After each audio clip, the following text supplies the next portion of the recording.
anyway. They don't give a shit. And sure enough, the harness comes up over the bracket and back down in between the two pinch strips right here, and it's grounded out. But stretched just as tight as they can get. Grounded. They have to stretch it up over the. We live. We're all on here. We live. How is everybody? First time here. My name's Anthony, guys. We are great. Glad to have you. Let me get my chat popped out here. Try to see. I want to see everybody's screen on here. I can't see everybody. No, it won't even do it. I think it'd be better if to see everybody, I'd probably on the computer, but. Well, you can see everybody on here, but there's a way you got to mess with the settings, and then it gets confusing because it makes everybody so small. So it's easier just looking at the people that are talking. Word. We should have worked that out. What is up, everybody? Welcome back to the Power Stroke Tech Talk live stream podcast. What it's morphed into: hang out, talk about trucks. Ford Boss Me. We were getting it. We're getting it pretty in-depth diag here in a little bit ago, and very interesting to say the least. And we're going to cover that. But I want to welcome Anthony from Super Duty Service. If you guys have checked him out on YouTube, make sure to check out his shop. You guys check out on his back right there. He's got the cab off of a 6.0, doing nothing but Super Duty stuff. Hence the name Super Duty Service. Fall right into the group. That's what we do. I'm gonna be looking in the comments here for M Chan. Anybody see M Chan? Make sure you call him out, because we're going to be looking for M Chan here. James, Vice, Adam, what up? Lewis, everybody, Zeekster, look at them thumbs up. Bing, bing, bing. Make sure to hit that like and share us. Ford Boss Me just got the 40K benchmark. I just hit 50K, and we definitely couldn't have done it without all you guys. So big thanks to all you guys. The short today, well, two of them. One being the S&S disaster filter reminder. You guys had a lot of good feedback, and especially the CP4 one, talking about where you guys are getting fuel. A lot of guys tell them what station, what additive. Make sure to check the pinned comment if you want. I put my code in there for Hot Shot Secrets. You can also double up and use PTT and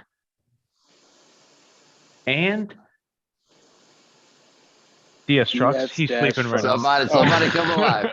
Somebody help him out. Throw him alive. Get him up. And yeah, well, hey, I think you can use two at one time. That's what I was saying. Doubling up. Very cool. Man, hey guys, I appreciate y'all letting me on here. Oh, most stuff, man. It's welcome. Howdy, Dazzy Diesel. I mean, they weren't lying. They got into some diag on there, watching wiring diagrams, and maybe we'll talk about it a little bit. It just turned back on by itself while we were talking. I didn't even do anything. Right off the rip. Okay. So Ford Boss Me has got a really interesting candidate right now. So he's got a 2019 truck. We can't verify the mileage right now due to the fact that the instrument cluster is not working. Well, that's a bit of a problem. So currently he's experiencing some lighting, instrumentation, audio control module, and nothing's working on HS3. If you guys know about these new trucks, Anthony's been primitive on the CAN networks he's working on, and since then we've added 2, and now we got HS3. HS3 is another leg of circuits that are in the truck. Oh hell, you got more than HS3. You got Ethernet too. Here we go. Nothing on HS3 is working. You can see right now he's got the key turned on, and we have no radio. The radio is kind of glitching in and out. It's got like backlight, and then it does, and then it's here, and then it's not. And even with the key off, it'll do it. It doesn't have to be just on. It'll sometimes do it with it off. Now, tell them what you. Yeah, I think so too. But tell them the story when you were pulling in. What was the truck doing? Like you said, you pulled the truck in, and the customer states that the instrument panel just won't work. They didn't say anything about the radio not working. So I go out there to get in the truck, turn the key on, start it, fires up right away. No radio, no cluster. I'm going to drive out of my parking spot. I'm coming around the shop to go in, which is, 30 seconds. And as I'm pulling in the back door back here, all of a sudden the cluster comes on and I'm like, oh, okay. So maybe this is a loose wire somewhere.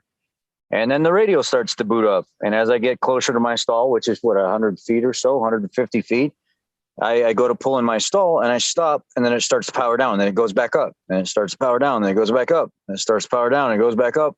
And then I finish getting in my stall, and it just all shuts down and never comes back on again. Just done. So then I come over here and I'm working at codes that are present. There's like a bazillion codes that are in the computer. Clear everything. Do a live network test. Everything on the HS3 CAN system is off. So it's the IPC, the radio face here. What else was it, Aaron? The FCIM. Yeah, the front control. Right. So none of that stuff is powering up at all. And this will do this flashing thing where even with the key off,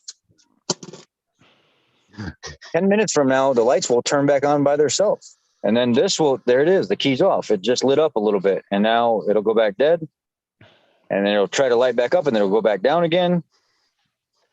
And God love your guys' patience. Goodness.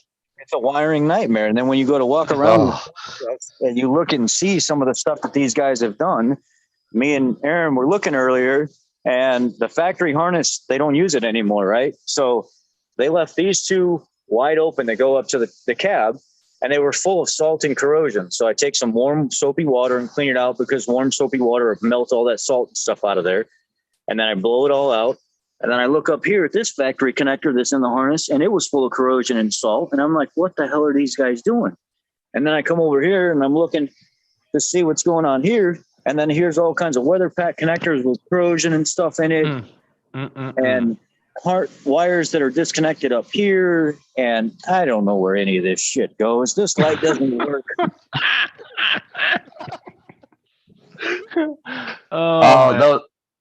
Yeah. I hate those days. Well, I've been on the oil burner all day, so which one would you rather mess with? Because both of them are a pain in the butt. Electrical and oil burners suck. I normally hear them playing music. Julie Youngblood. Hey y'all. That's my wife. Hey, what up? Yeah.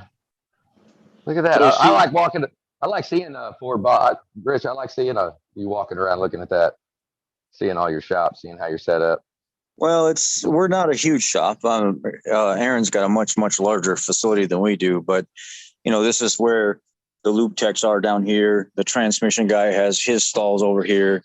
Then we got a drivability guy and stuff, noise, vibration, harshness concern. Then we got 2 engine guys down there that are pretty much dedicated to more engine and hard concerns. The diesel guys tucked way over in the corner. And then all of us from that lift truck van right down there, all of us right here are all like engine overhauls, recalls, like noise, like really weird brand new stuff that nobody can figure out. So us right here will typically get all the brand new stuff. And these guys focus on a lot of the meat and potatoes that keep the business going, because they have to turn hours for what we lack thereof, because that's all brand new stuff that we're always working on over here. And we lose our ass all the time on brand new stuff. Yeah, it's not, there's no just hooking up IDS and FDRS and it's going to tell you what's wrong with the truck. It's like right now, we can't even communicate to a couple of modules. So being, you can't talk to something that's not responding. So what do we need? Cody, power, ground, communications? What else is there? Oh, I'm just wondering. Quality work. Welcome to the fleet life with all the add-ons. I think the worst all right, I'll sit down. Elites. I can't say garbage trucks because I don't get a lot of garbage trucks, but is this environment with the trucks that Rich and I are seeing right now, all this corrosive salt and guys in and out of the trucks, not really paying attention. I said it last live stream, I believe, guys with these rubber floors and thinking the rubber floors, I just get the power washer. No, dude. Those sills. DS has got a couple of great videos on his 19 Super Duty. We had an issue where water's kind of getting trapped in those sills, and he's, fearing that he's going to have electrical issues in the future with, whatever. Remember your radio was having an issue with it staying on, or was it coming on, or yeah, it's something still goofy, wasn't it? Still does that. Like the radio will just turn off. The radio will keep going, but it'll just turn off the speakers. Like there's a short somewhere. Or it's an APIM. It's weird because it'll just like it on a wet day, on a real humid or wet day, the radio doesn't turn off. It just loses connect. It just loses audio On all speakers? on all speakers. It just turns all the audio off, but the radio will still be going. And it sounds like someone's plugging in a headphone jack. It's like, because we could hear it kind of making connection and disconnecting. So it's got a water issue. I was just looking at it the other day. It had one. We tightened something up and it stopped for a while. Well, the last time I was in there, the carpet was wet again. Like the bottom of my carpet's wet from maybe like a cab light or something. It's just, I don't know. It's weird. That's what my water leak was the cab lights. Do you have people buying your lot? Hey, Goofy. You guys had a whole bunch of sunroofs. I mean, what about sunroofs? You guys ever had? I mean, I think I've had one that the drain was clogged up, but not a lot. Not like you read about online. Do you have a bunch of people that ride with you when you're out like working and stuff like that in your passenger side? So that's actually what kind of pointed me, because so we had this issue before, like a couple years ago, and I'm thinking that because we get in and out of the truck so much with our snowy boots, it's getting snow on our feet and it's overwhelming the rubber floor and it's getting down with those seals into those little I guess you can call it gutters. I don't know, not really gutters because they don't drain down. If water gets in there, it's just going to sit on the harness. And that's what I thought was happening. We're just getting in with too much snow. But it finally got to the point where it didn't snow for a long time and nobody was in the truck. And I go and get in the truck, there's no radio. There's just no audio. Like the radio is working, there's just no audio. Oh. So I started digging around. The truck's full of water. Like it's literally full of water and we didn't even drive the truck. So after doing that, we found that water was coming down on the transmission tower. Like you take off the rubber floor, because of rubber, you can't see nothing and it seems like it's dry. But the water would creep down over the transmission hump and it would come down like it's just pouring down. Like you turn on water on top of the truck, put a hose on the truck, and then water's just slowly making its way down. So A-Rod got a hold of it. He messed around with it for a little bit and he tightened up the cab light and that stopped it. He found some water in like the sunglasses thing, tightened up a cab light, and that stopped it. But after a couple of years now, it looks like it came back. Maybe it's another cab light. Maybe somehow another freaking cab light's leaking.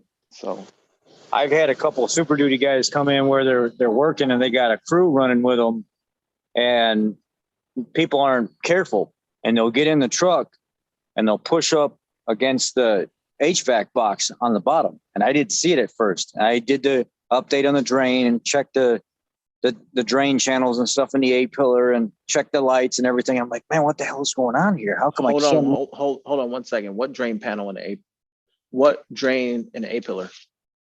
So like the drain that comes down from the actual sunroof. Oh, like the sunroof drain tube. Okay. Yeah. So I'm checking everything to make sure it's all where it's supposed to be. And I can't verify this guy's issue. And I'm like, for sure, it's got to be one of these areas. And he comes back again. He said, hey, that elbow didn't fix it. The light tightening up didn't fix it. Still getting water. It's like really, really wet now. And I went back out to the vehicle and I ran it for like 2 hours sitting there idling. sure enough, I start to feel it getting more and more and more wet. And then I take a real bright light that I got from a Snap-on or Coast or something like that.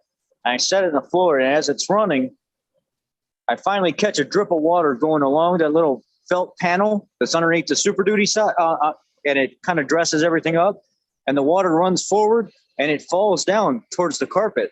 So I pull that panel and stuff down that dresses it up on some of the better trim levels. And I look right in the case where people have been getting in and out of the truck. They're tapping the plastic with the tip of their boot, and they put a crack in it. So as the water is draining and trying to get down to the drain area, it's leaking through the little crack and getting down into the floor. And I was like, look, dude, the only way that I'm going to be able to fix this is I'm going to have to put a new HVAC box in here. But if you'll let me, I'll take my Dremel tool and I'll widen up that gap real nice all along crack, and I'll open it up. I'll get it real nice and dry inside there. And I'll actually re-epoxy that, probably stronger than the plastic that was there, and it'll never leak again. And sure enough, it never leaked again. And that was what fixed him and several other people. It's the cracks on the bottom of the HVAC box. So it was condensation from the evaporator. Yeah. Pretty much. That's what. Wow. Huh. That would cause it to leak when it ain't raining. But then we've also had Super Duty show up off the truck. You know, stuff happens sometimes during manufacturing where they don't even put the drains in the A-pillar. And so when it starts to rain, raining right down the A-pillar right into your floor. Ah. Yeah. Yeah, that's the brand new stuff. And then we've had some of the Super Duty show up with no sunroof option, and they put the drains in the A-pillar, but there was no sunroof in the vehicle to begin with. Oh, for crying out loud. That's a big, well, that goes all the way, that goes so far down the line. That means it probably got the whole wrong wire harness. Yeah. And it wouldn't matter if you put a sunroof wire harness on a low trim level truck. It's going to have extra plugs. Right. Mm-hmm. It's the other way around. That's the issue. Most definitely. Right. That's very interesting. I mean, when my cab lights were leaking, just like DS was saying with the sunglass, the overhead trip console, it was just full of water. It was kind of a bummer, but I came out and my cup holder had, I'm like, did I just see water drip from my ceiling? Oh my God, no, it was water from my water bottle, just kind of whatever. Yeah, okay, yeah. Yeah, full of water. So wishful thinking. Yeah, right? Yeah. I was in denial. I'm like, God, there's no way it's leaking. You'll have guys that will add aftermarket stuff. Like we got a Lincoln in here right now. It's not a Super Duty, I know, but we got a Lincoln in here right now that they wanted additional lighting put above the top on the roof or whatever, the cover up there. They wanted some lighting, some mood lighting put in their vehicle. So they had a custom, the headliner. They had the headliner pulled down, and they made some small inserts, but not all the way through the headliner, where you could put some mood lighting in there and fasten them. Yeah.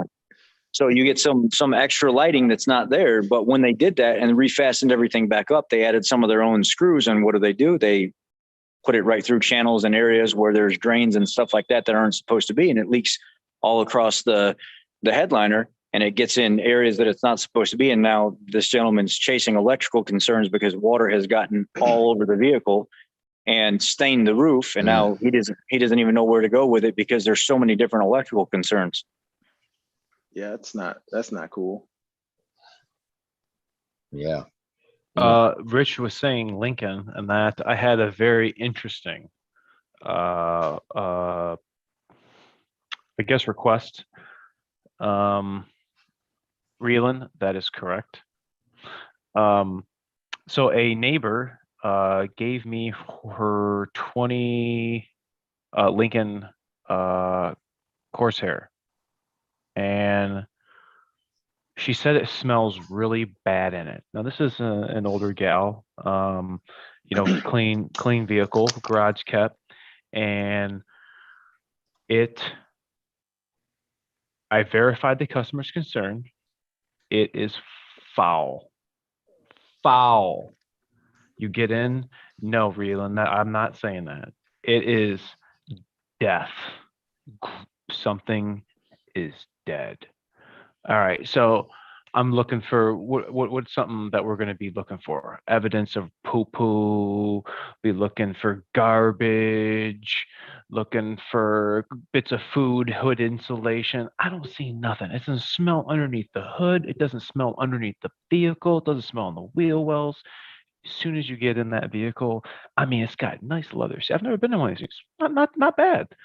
Stern. I was getting out of the shower and I was like, Still smelling it. So I had it for 2 days, and I spent maybe an hour and a half on it each day. First day, I took the underbelly thing out. I didn't see nothing. I didn't see anything out of the ordinary. I mean, not nothing. I'm looking, scoping, and I put it Wait, back. did it smell like something died? Yeah, straight. That's a distinct smell. Like when something died, that's death, man, bad. So I was like, could it be something like something that they, she said she had grandkids. I'm like, maybe like the grandkids left something, it fell down between the seat, and this older woman didn't really check underneath the seats. I don't see nothing. I pull the seats down. I don't see jack diddly. So I pull the glove box down, and I'm thinking, man, anywhere's going to go. Something's going to be, like right in here. Take the glove box down. Ooh. I don't see nothing. I'm like, oh, wow, this car's got a cabin filter. Take the little screws out. I'm going to find something in here. I know it. Pull the cabin filter out. Oh, nothing. I'm like, you got to be kidding me. I don't see. I look down the hamster wheel. I don't see nothing. No dust, nothing. Put the filter back in, clip the thing back on. And I'm like looking, I'm like, oh, there's a speaker for the, I don't know, it's got B&O sound. Take the speaker out of the middle of the dash, and I can see diagonally down to like the pedal area, and I can see same way, vice versa to the passenger side. And I'm looking, I don't see nothing. I don't see nothing this way. Put the speaker back on, and I put it outside. Get back to it the next day, and mind you, when it's colder, the smell isn't as pungent, but when it gets hot, something died. Boy, it's right. Something must have died somewhere. And it's not coming through the vents because I had the heat on blast. I'm putting my nose like right. I mean, it's going right in my face, and I don't smell any foulness. I just smell like clean air coming into my nose. You're leading up to it real good. I'm like hanging on to find out if you found out where this thing is dead at. I would have thought by now I would have found it. And it was really frustrating me that I couldn't find it. And if you guys saw my short with the snap-on like little bench thingy, like you can put in the door jamb, and it's got 2 feet that come down, and you can actually lay across the sill, so you can be like up underneath the pedals and you're not crunching your side. I bust that thing out. And so I'm looking, and like, how you see Rich, you'll see like these new cars will come in, and like you'll still see like the tape and the little plastic caps, and sometimes like the rubber bands around stuff. Those things brand new. It's not uncommon for me to see rubber bands, and I'm like, oh, one of them rubber bands. It's not a rubber band, it's a fucking mouse tail. Ah! No, wait, that's not a mouse, that's a rat tail.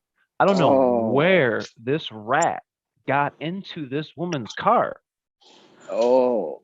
But the dead giveaway, when I got behind the accelerator pedal, I couldn't get it out. I told her she's going to have to take it to the Lincoln dealer. I'm not about to pull her dash. I'm not about to pull her dash. Give her an air freshener. Just hang an air freshener from there. But girl, lady, you'll be fine. What I wound up doing, and I hate to say it, is I had to get my broom out, and I told her she's going to have to take it to the Lincoln store. Because I'm not about to pull her. I'm not about to pull her whole interior. I apologize. I mean, I'll take you out to dinner. We can't handle this right now. You got to take it down to the Lincoln store. They specialize in this. Trust me. That vehicle. I mean, the whole heater case has got to come out. I'm like, man, oh, dude. But you got to touch that rat. That's the problem with that.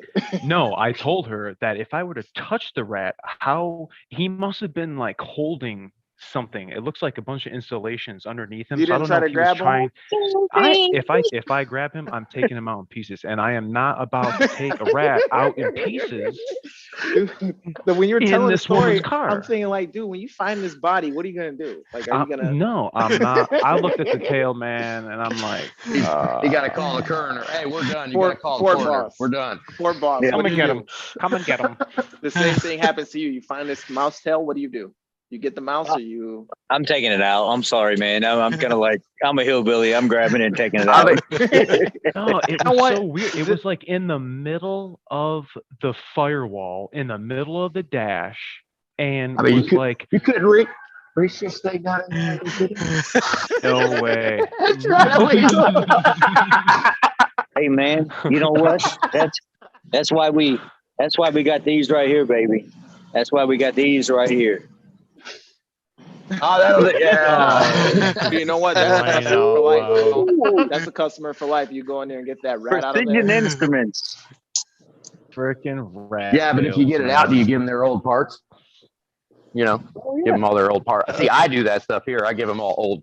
I save all the parts that come off the trucks and all the. Hey, I would have done that if that was a customer. Here's your rat. Yeah. That'd be, how much is it going to be? I don't know how There's much it something was, about- but here you go.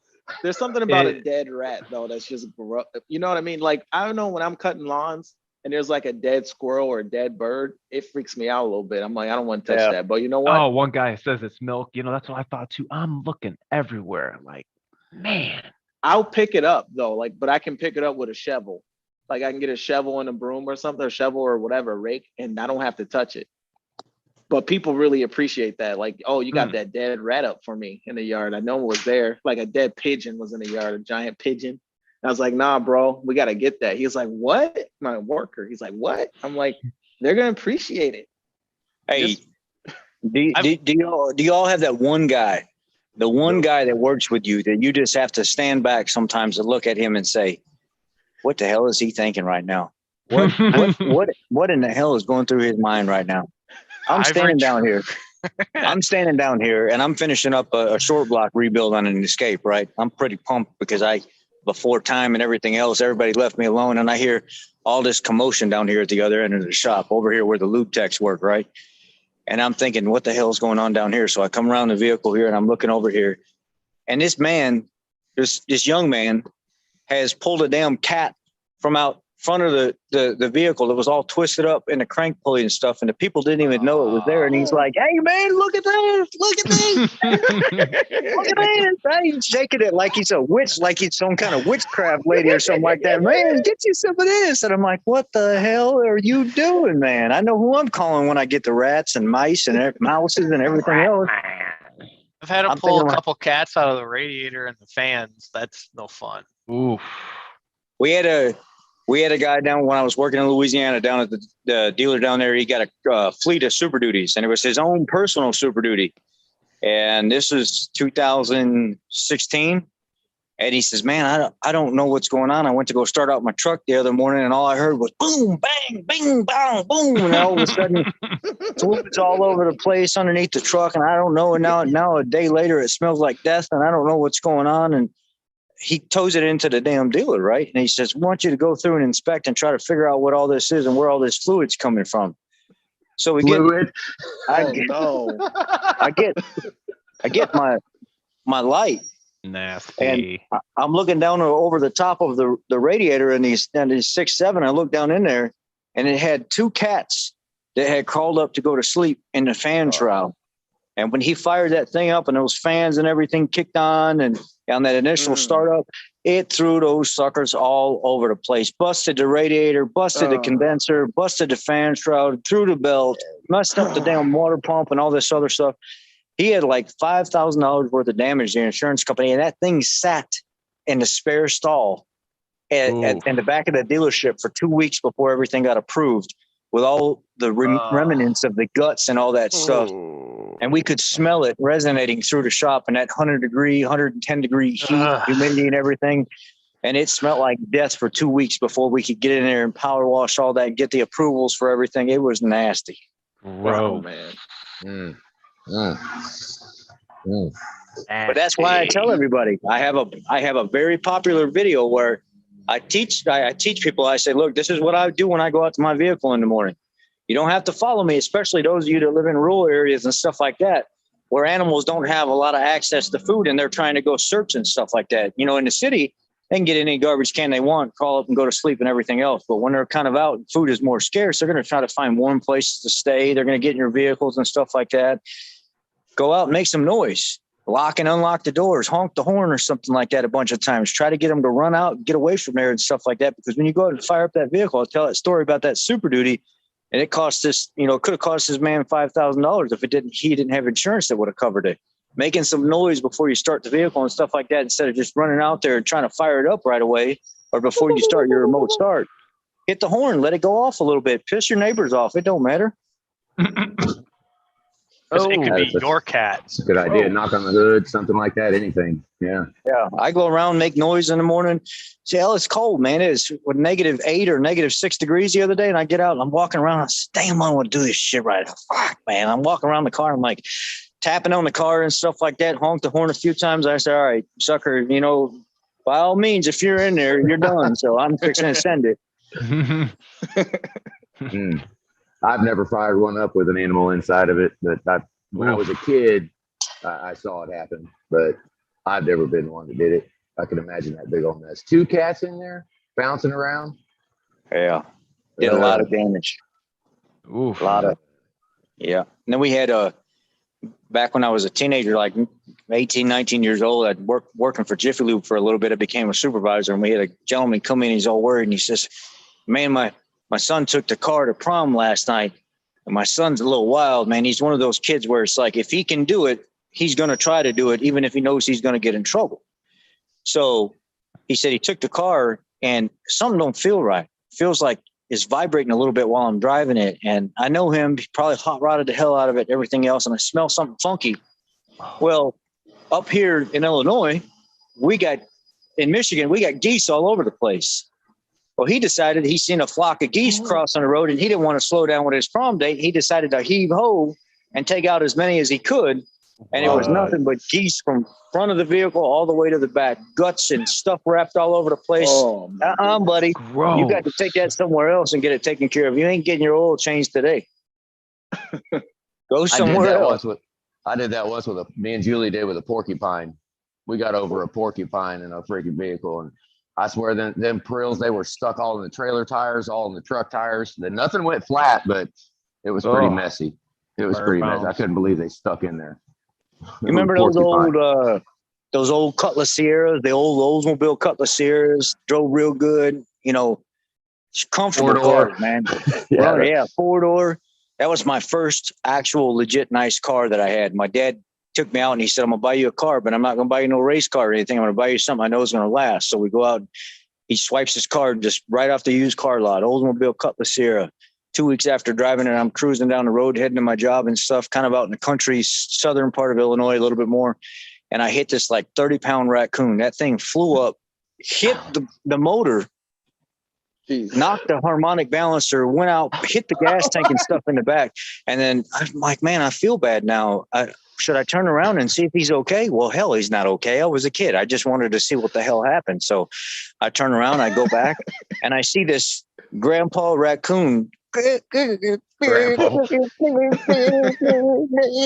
making all these noises, trying to limp himself across the road. And then I hear all of a sudden I hear my car. Dun, dun, dun, dun, dun, dun, dun, dun, dun, dun, dun. What the fuck happened?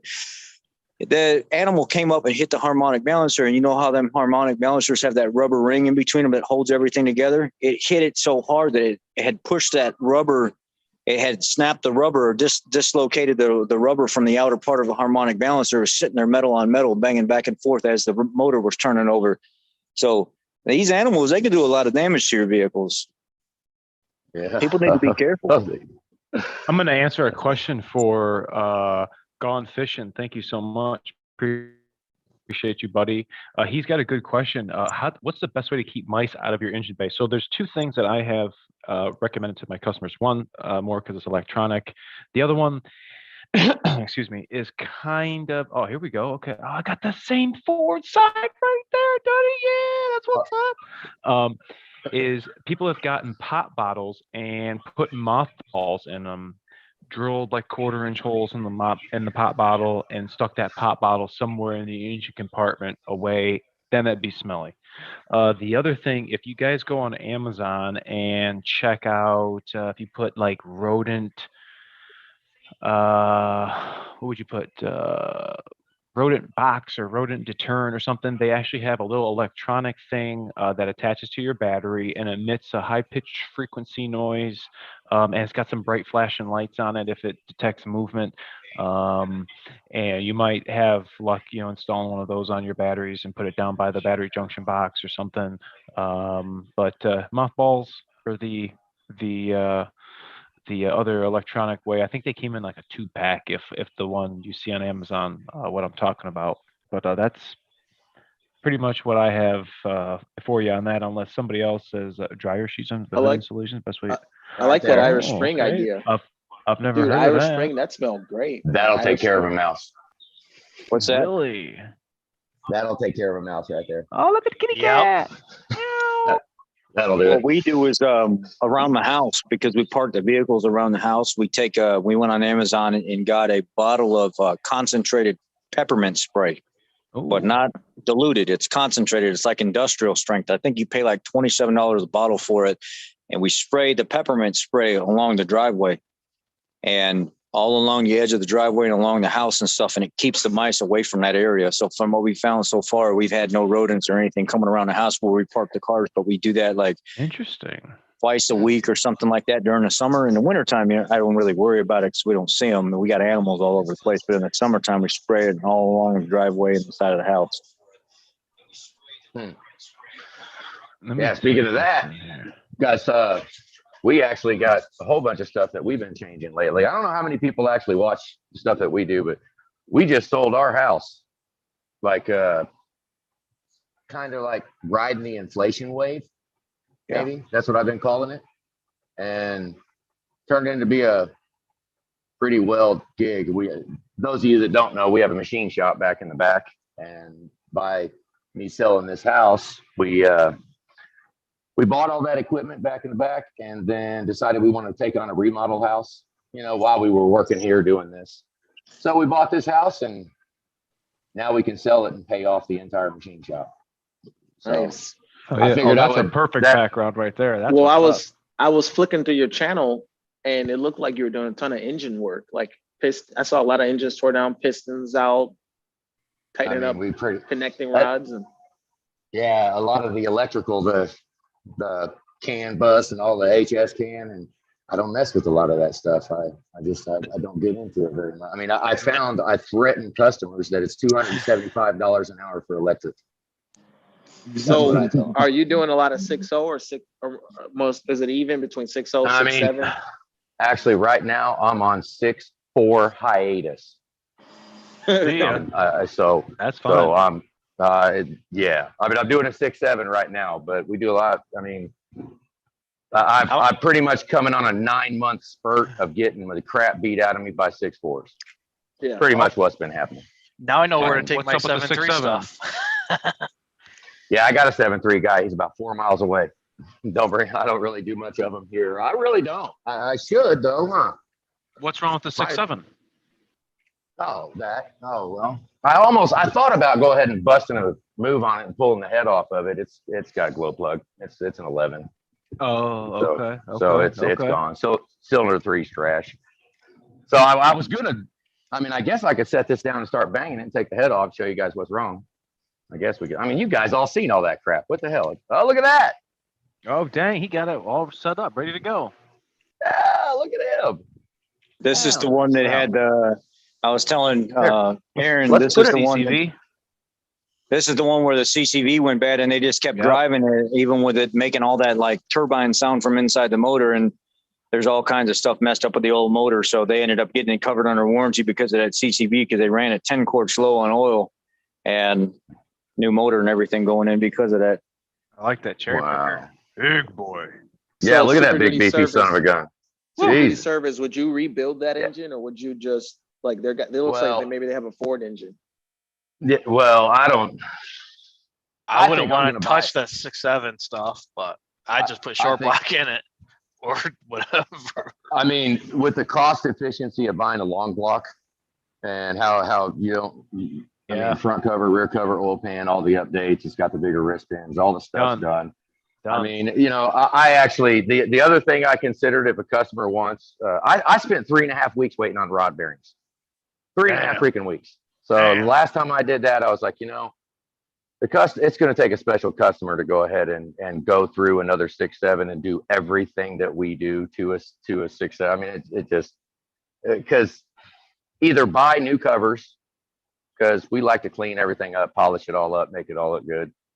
And man, it's just not cost efficient. This is my wife, Julie, to everybody.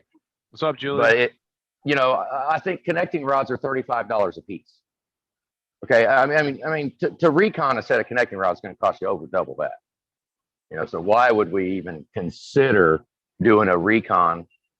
You know, I mean, cylinder heads, yeah, the cylinder heads are kind of a pain in the freaking butt. How you have to test the intakes, because my son actually we've made a lot of parts for the 6.7 cylinder heads because they're so freaking bass backwards, right? But they're pretty, I like them, but those you guys have all taken them apart, right? How the intake port is one solid port for the entire cylinder head. Well, you know, from a machine side of that, you know, you have to cover the entire thing. You can no longer test one port per valve, you know, or even one port per two valves. But so I'm torn. I mean, I'm torn. We can build them, but some of the times it's better just drop back and punt and let Ford build that sucker. And cost efficiency versus time. You know, I mean, maybe if the customer absolutely loved his truck, you know, if he loves it, this is his baby. He loves this truck and he wants to go through and do everything to it and actually have the one-off gig going on with his truck. Right on. Sign me up. I'd love to do that. But if he comes in and he's like, well, I like this truck. I don't know. I'll probably keep it for another 2 or 3 years. Yeah, no. We'll drop a long block in. You know, it's, and maybe that's a little messing with better. that. I mean, I like to try to have a little pride in what we do, but sometimes it don't always work. We try as hard as we can, but you know, I mean, you guys seen like that one, you said the CCV, what actually, I mean, he just ran it low on oil, spun every bearing in the engine probably. Aaron can explain it better. That was the older CCV, right, Aaron? Yeah, that The one. 17 to like 19 had a filter in them, and when the filter plugs, it just sucks the oil out of it. And this one was when it came in, it was like, and then you pull the oil cap off, and before you can even get the last thread of it off, it would blow it like 4 feet in the air. And try to top it back off with oil and stuff like that, and it was having low oil pressure issues, and the motor was making all kinds of knocking and ticking and tapping noises and stuff like that. And so it didn't matter. There was no saving it. We just put oil in it to just move it around the lot and stuff like that. And then he did the cost cap and everything on it, smart cost cap. And it was like, you know what, at this point, you don't know what metal has gotten in where. You can't save the motor. It costs more money replacing every single part on it. Just put a long block in it. A lot of that especially with where, you know, coming from 6.4 and 6 liter land and you go into the 6.7 with the oil pump. I mean, the regulator, I mean, you can't just go clear it. You're not just going to go clear the pump like a 6 liter with a failed lifter, you know, where you can just, I mean, the customer, you know, pop the regulator out, clean it out, shove it back in, and he gets to drive another 2 weeks before it locks up again. This one, I mean, I just had one not very long ago, a couple months ago, that pumping no oil. I mean, it just wasn't pumping oil, and it was an aftermarket warranty, kind of like you guys were talking about warranty, you know, the warranty labor rate. Yeah. When I get customers that come in here with an aftermarket warranty, I mean, I actually have gotten to the point to right now, I tell them it's $200 every single time I look at the paperwork. So make sure that you really want to involve us in it, because, you know, every time I look at the paperwork, you're going to call them, you're going to sit on hold for an hour, right? And then you're going to talk around, you're going to get fished through the freaking ringer. And then they want you to take the truck apart and let it sit there in your bay while you're waiting on them to get an adjuster out. Yeah. I mean, ain't got time for that, man. Yeah. I mean, it's at what point do we say, you know, I can make more money doing nothing, you know, rather than sitting here busting. Sometimes it's not even worth going through all that, because a lot of these companies now, where they used to, the customer had a deductible and they would say, okay, you've got a premium type warranty, just go ahead and do it. We verify, we trust their findings, the codes and everything they found. Now you have to secure teardown time in case the warranty company declines everything and says, no, this is not a warrantable repair. You guys didn't do your maintenance properly. You didn't do this properly. Let's see the maintenance history. Okay, so now if you tear it down and they decline everything, you're screwed. You got to get teardown time. You got to get that time to look at the paperwork, to sit on the phone. These people don't get back to you right away. Now you got a truck taking up a stall and everything else. You got to get paid for all that.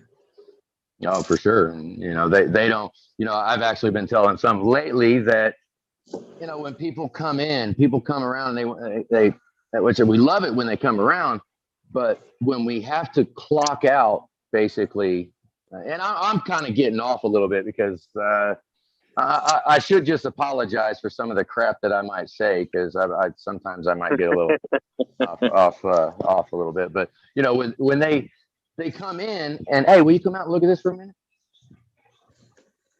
Come out and look at it for a minute. Is it going to be 1 minute? I've actually done it before, where I open the door up and I'll look outside. I'll be like, will you look at my truck? And I'll open the door and I'll look outside and be like, I see it. Yep. I mean, we got to have a little humor with them, right? This guy's all right. I like this guy. I mean, if we can have a little humor with them, then most of the customers, the ones that I like, can appreciate the fact that we have to eat too. Yeah. I don't clock out 45 times a day like a normal person with a normal 9 to 5 does not punch the time clock 45 times a day because you want to come out and take a look at this. Right. So and I need to quit rambling. No, that's good stuff. That's exactly how it is. Definitely.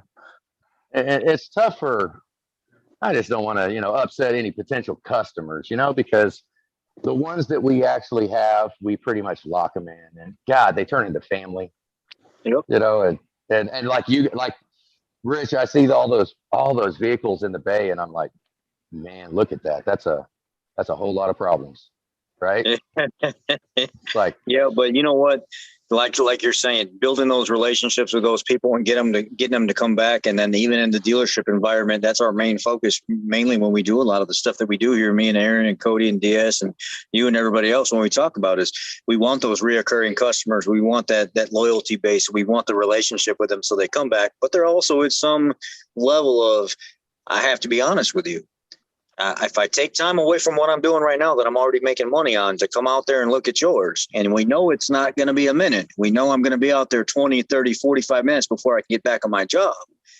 I'll do it maybe once for you, but if I have to come out and do it over and over and over again, and you're not a customer of mine, you're going to have to get charged for that. My time is not free. And the ones that honestly don't understand that, we don't want them as customers anyways. Right. I mean, because if they're, if they balk at $100 bill to come, hook up the computer and look at your truck, which it's actually going up now. It's a little more expensive, quite a bit more than that. But I used to be $100. Actually, I used to call it $50, no wrenches is what I used to call it. $50, no wrenches. For $50, I'll come out, hook up whatever the computer says. We can talk about it for a couple of minutes. If I touch a wrench, things go up. It was a little thing we had. It worked for a while. Guys would come in, they'd be like, hey, how about one of them $50 no wrenches things?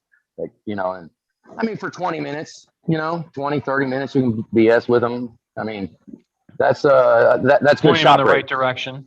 Exactly. Yeah. Looking at your shop, man, it looks like kind of a bigger shop.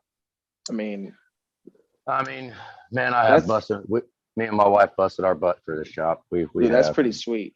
I like that your wife's in there helping with all your shit. That's pretty cool. That is pretty cool. That's good deal. We kind of have a crazy little setup because me and my wife has actually worked nonstop together for the last 16 years, like 24 hours a day. We've had the same job. And that's cool. So is she renting like you too, or is she more in the office? Oh, well, no, she'll turn wrenches. Shoot, there's been, oil changes. I mean, she'll do that all day long, all by herself. Fuel filter changes. She won't do really injectors, but she knows how to do it all. Like we work together, you know, and I say That's pretty about half a cool. syllable of the tool that I want, and she already knows what I want. You know, it's It's like a just you perfect two? helper. Yeah, right here, right now. That is what's nuts. I mean, no employees, no employees. I mean, the air is weird nowadays. Everything is weird when it comes to like small business with employees, and Tell me about things it, man. I just already know. things just went haywire. So me and Julie figure we tighten our bootstraps up. We'll go ahead and knuckle down a little bit and keep all our finances as close as we can to home, and you know, at least ensure the Super Duty service is going to continue to live. That's the big thing, right? And live profitably. I mean, we want to live like we like to Oh, live. dude, profits are so much better without employees. Well, kind of. I mean, because good employees you can make money on, right? Good employees will actually make you money. Yeah. But I mean, but good employees are expensive. Boy, all you guys are expensive. All you guys. I can't afford none of you. But we can act like it, or we can try. So But we do machine. How long you been there at that location? I've been here 10 years. Been in this building. Oh, what do you got there, Rich? Look at that. It just turned back in It's again. on. Get out. What the hell? I'm gonna have to Quick.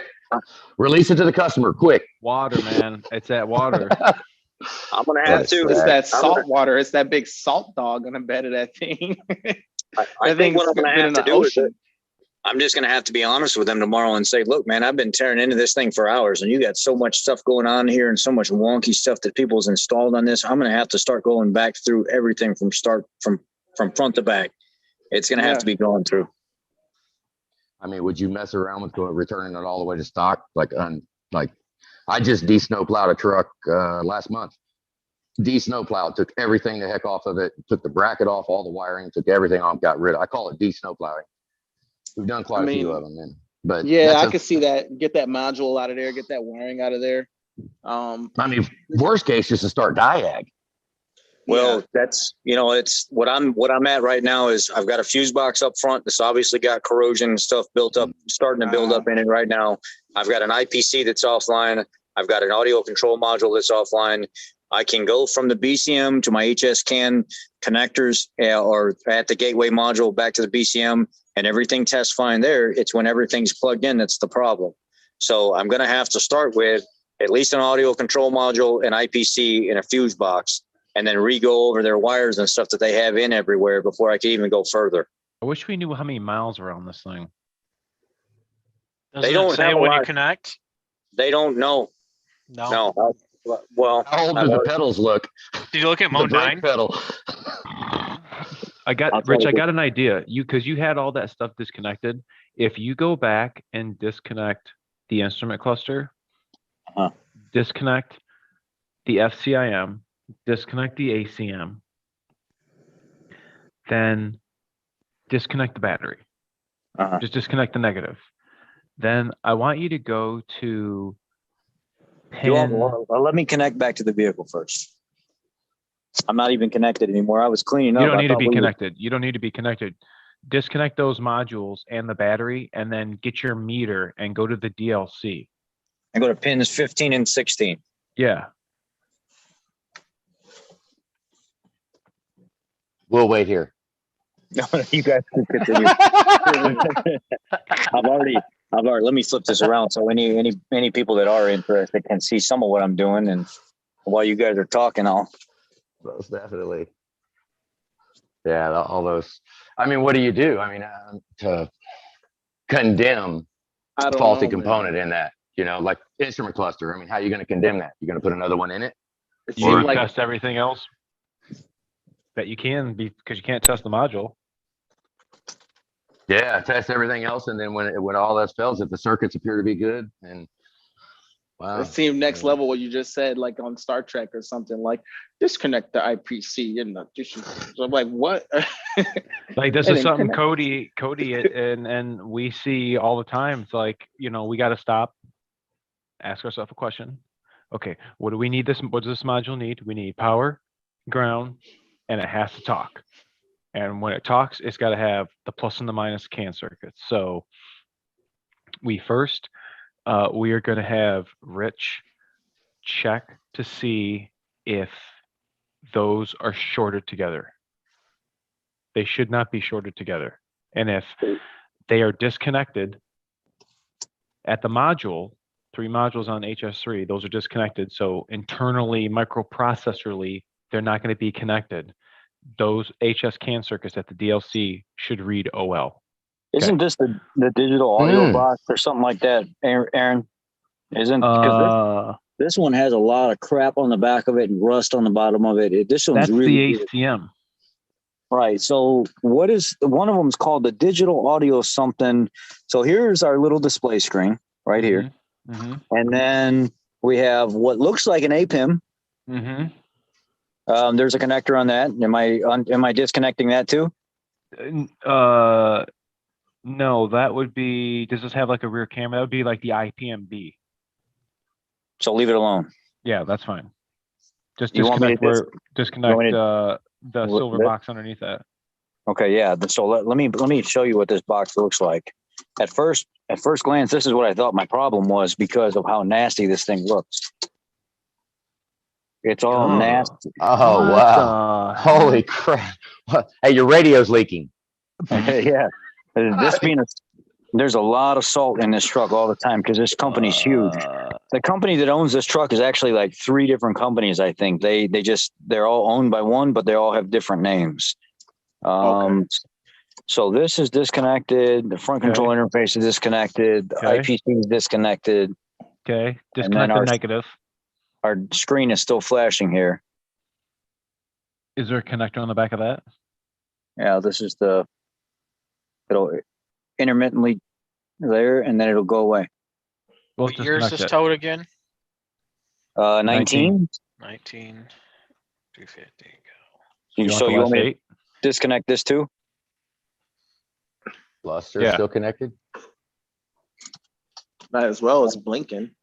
Yeah, no, the cluster is the cluster's out. It's right here. Here's a connector for the cluster. Okay, so And it was still flashing. Well, and The radio screen was still radio flashing. plays it. And the thing is, when I brought it in, when it actually did attempt to turn on a few times and start to boot up, both of them actually started to boot up together. Yeah, you said that it actually started. You saw it. It was Yeah, working. you could see everything turn blue, and you started to see some numbers and stuff, and then it went down and came back, and then went down, and then came back, and then it almost seemed as if I wonder if the reverse and drive when I was doing that, trying to pull into my stall, they've got something crossed here and there's something shorted to either the reverse or something to do with how this thing detects or sees that it's in gear, because it seemed to do with some of pulling in the stall forward and back. And that's when these would start to act up a little bit. And then all of a sudden just went off. Does this have adjustable steering? Or is this fixed? It's just the little, no, Got I don't lever? think it has a little lever. That's it. There's no button on the side, top and bottom. I didn't have to unplug anything. There's nothing So here. if you put the lever down and you adjust the steering wheel up and down, I mean, I know you got everything disconnected, but I wonder did if that anything- while Okay, everything was connected, and I actually jerked the steering wheel up and Yeah, down. I was yeah, actually yeah. banging it a little bit just to see if I got more violent with it, if it wouldn't do anything. I was smacking the top of the dash and stuff. It wouldn't do anything. I mean, I was like shaking the old 6 Sorry. liters that Oh, is oh, the yeah. tow haul button, the wiring yeah. coming from the end of the stalk. You know? Oh yeah. I don't know how that one. Okay, so now the screen is unplugged as well. I've got the screen here. It's loose. I'm going to put it over here in the seat. And the steering wheel is lit up still. And let's see here. So weird. And this is in the off position. The key is out of the ignition right now. It's not. I bet it's that corroded box under the hood. Disconnect the battery real quick. Disconnect the negative. Grab your 8 milli and zip that negative off. 'Cause I think is that what happened to Workplay? He had a corroded. Yeah, that box was a and- different different box? battery junction box. And all you Well- guys, okay, so that's a good why Ford Boss Me disconnects this battery. This is a good You reminder. see what I just did right there? Yeah.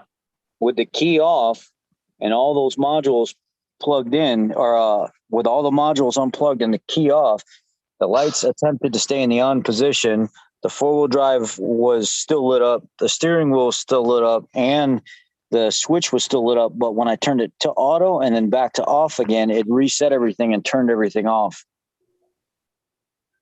So something is definitely wonky here and going on with this thing. Okay, so if you turn the lights back, do the lights come back on? Yep, they're on right now on auto. Shut them off. Shut them off. They're still on. Still on. Now, if I go back on again and then back off, they're still on. All right, disconnect this battery real quick. And maybe you're right. Maybe it does have something to do with that truck, that tow and plow switch that they put in here that says, and it What runs is up. that? It's these connectors that they ran into this harness down here, into like their own little harness. And Can you show us that one more time? That let me get a switch? light. Let me get it. Let me put my safety glasses lights on so you can see. You can switch the lights from the truck over to the plow so it doesn't wash out the plow lights. So all the lights are out in front and it's not washing out more, is how they have it set up. Oh, so that switch is for plow lights? Something to do with truck and plow, and it has something to do. Let's see here. That's a really Yeah, weird look at setup. this trough. Oh my gosh. So they have this tied into, where's it going? Goes underneath here. Oh man. And What does the switch look like? I've never seen nothing like that before. Truck plow. So they A DS, you didn't know? No, That looks like a no. normal. I mean, that's I see a lot of that's just attached to the relay box for the snowplow setup. That'll shut off the truck lights, like you said, like I mean, shut off the what? truck lights and run the plow lights. So you I've don't have never the seen that headlights. before. No. And then- Well, that's for trucks that don't have isolation modules. those wires go into this Oh. harness right here. For the old crap But- I work on. Who the heck don't have an isolation module on a 19, dude? There's every plow uses an isolation module. No, So if you run this them, sometimes harness- they got a bunch of relays. This Yeah. harness right Yeah, here. all the goes- crap I work on has a long line of relays. It's got like 8 relays in it and a cluster of nasty, So- nasty crap Switch. everywhere. to these connectors right here, and then it goes from these connectors into this harness that they have set up that goes into this salt dog over here. So Mhm. it goes from the switch into the harness, and this harness comes down here on the floor to the salt dog. That's their control for it. And what is this down here? What the fuck is this wiring harness? Why is So there? looking at that salt dog controller, I don't see why that switch needs to be on it. I feel like he's on to something. Wait a second. What the hell is this that going down underneath the floor? It looks like it's the main power and ground harness For the salt dog. for the salt dog, but they have it. I need to get this piece of shit out of here right here. Tell me about it, man. I need this out of my damn way. I need it to go somewhere. I need to throw it down there in a Ford Fiesta. It'd be better in that car than this truck. I thought you said you were just need the whole truck out of there. Yeah, may as well. Okay. And I then mean, that switch, man, and that's going to the salt dog controller. I don't see why that would go to the controller. That controller doesn't need ignition or anything. It just has power and ground, and that's it. It's just hooked to the battery. That salt dog controller. fuck it. Take it out. Fuck it. You can Send always it. count on Ford Boss Me to be at work while we're on the live stream and have some weird electrical, some off the wall. We're gonna learn. So they have I'm watching to learn. I'm paying attention. this wiring harness. I'm gonna pop this little corner off right here. I have my Mac ratchet, not snap off, but Mac.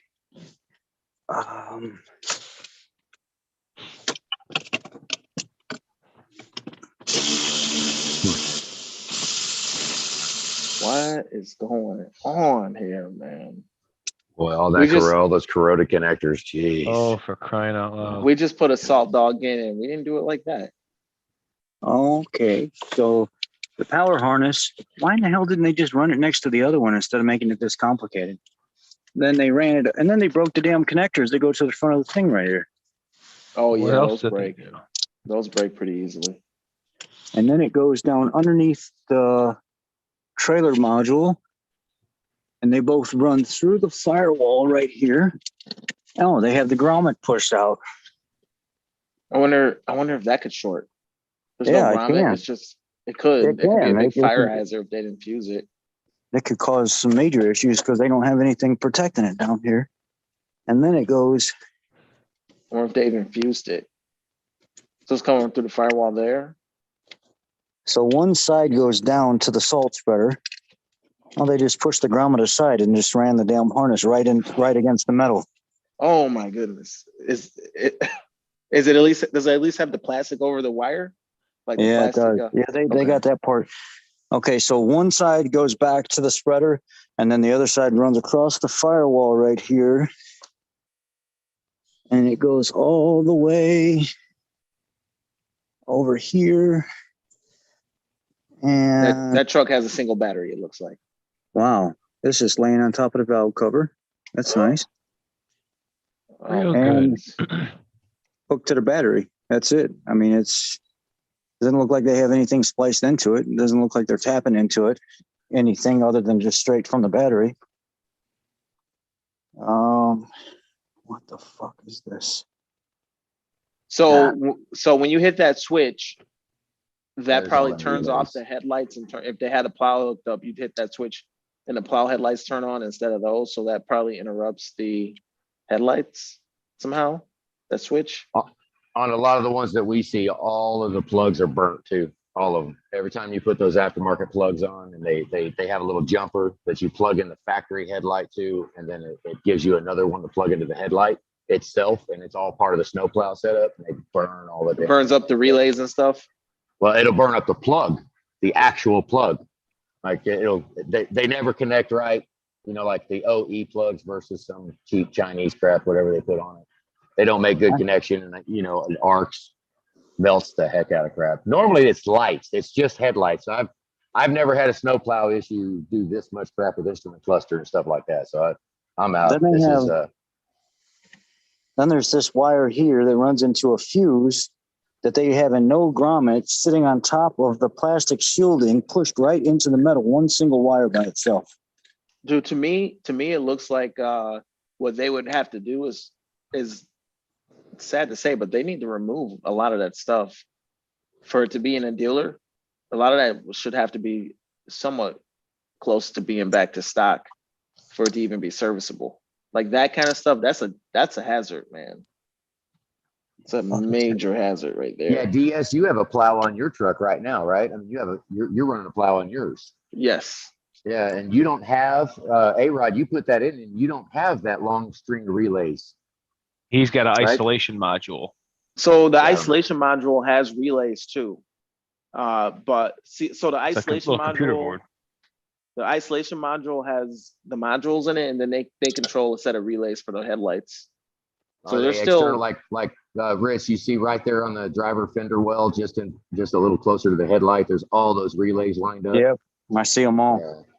Yeah, that's what I'm used to seeing when I see snowplow setups. Is that I've never had any interaction with anything, I guess, with that doesn't have that right there.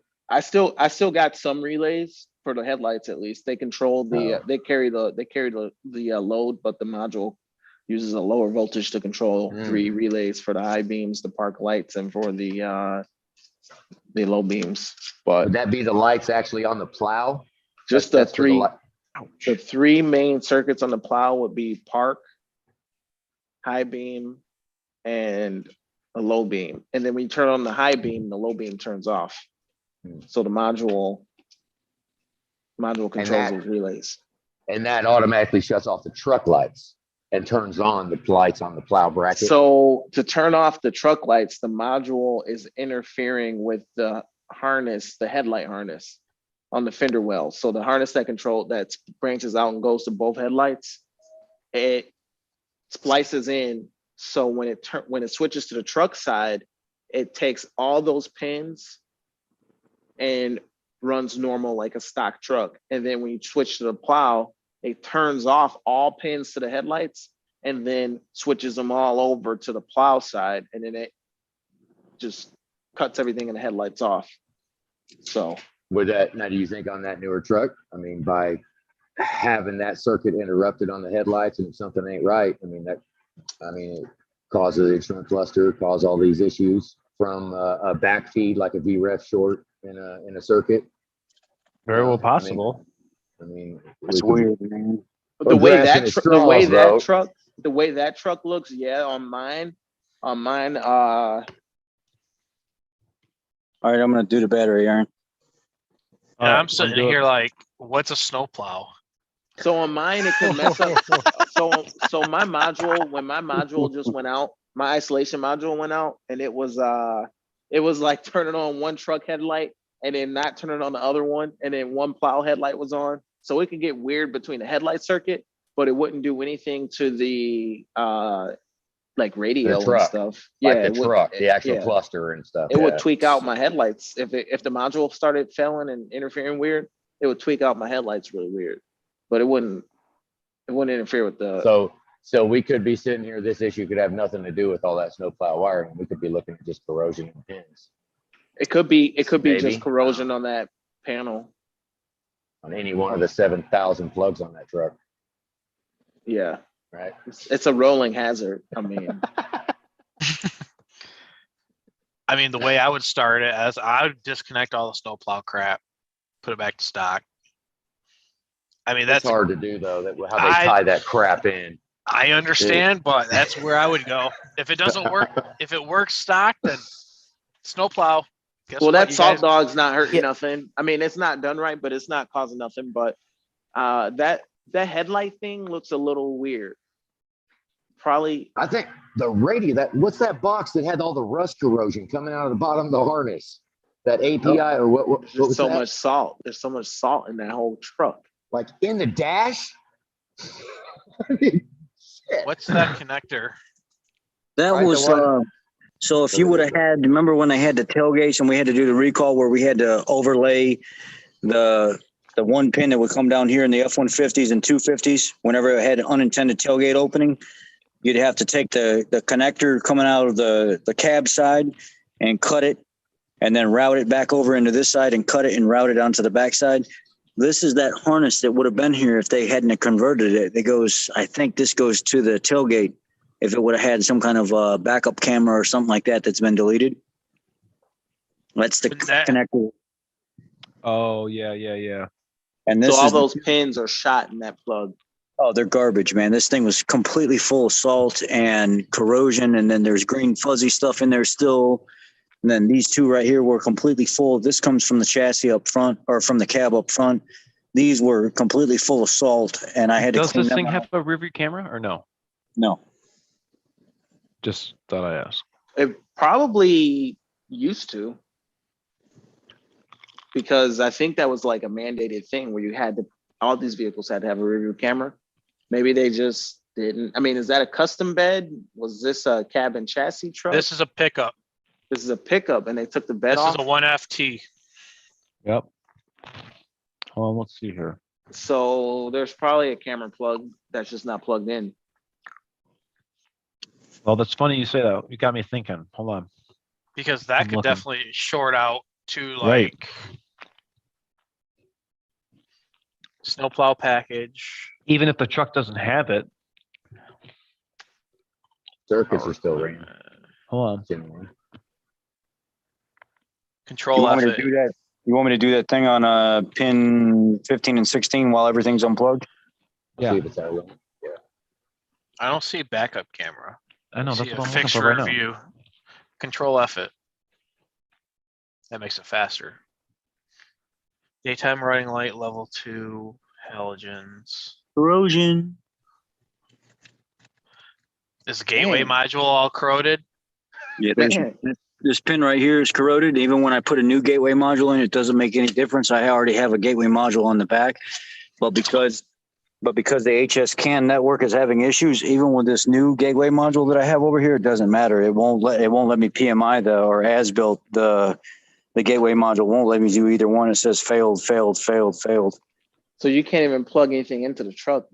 You can talk to it. You can see the codes and stuff that are there, but you can't use the communication line on HS3 to actually program anything on HS3.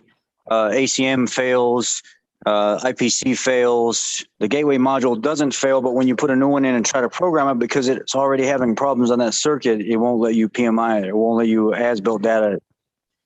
What's your voltages on HS plus, HS negative? I already have everything on hook now, but earlier, I don't remember what it was, man. I got so frustrated with this thing. I started putting everything away, and Because you can't measure it through the gateway module because that's just kind of HS3 is sent through the module into the.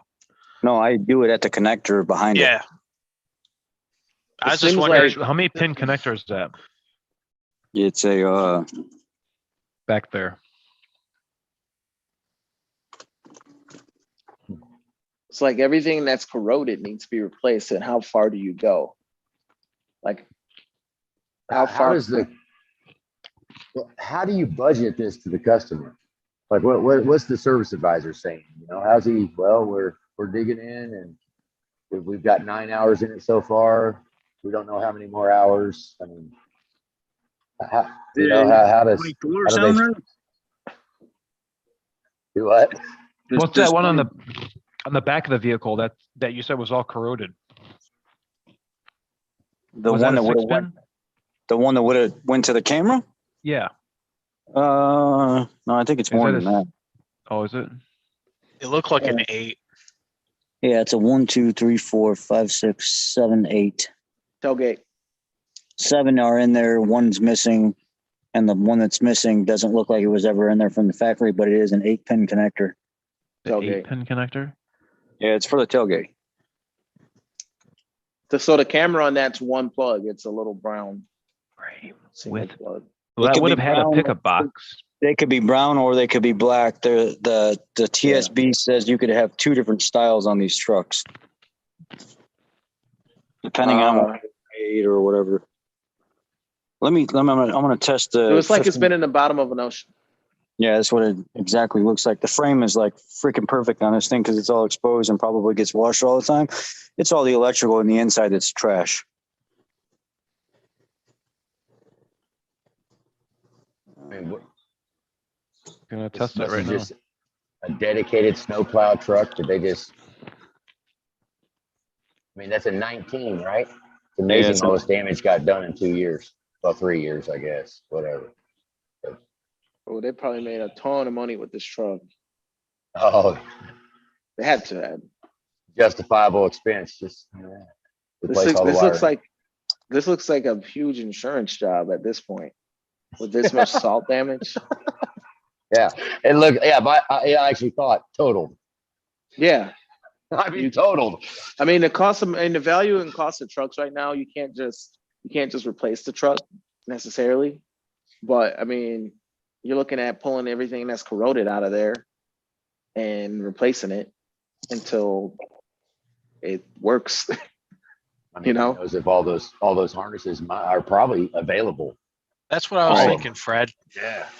Yeah, that's what I was seeing. If the rear camera, I was trying to find that connector to see if maybe that was backfeeding through one of the rear harnesses. I'll cut the fucking thing off of it. They don't even use it.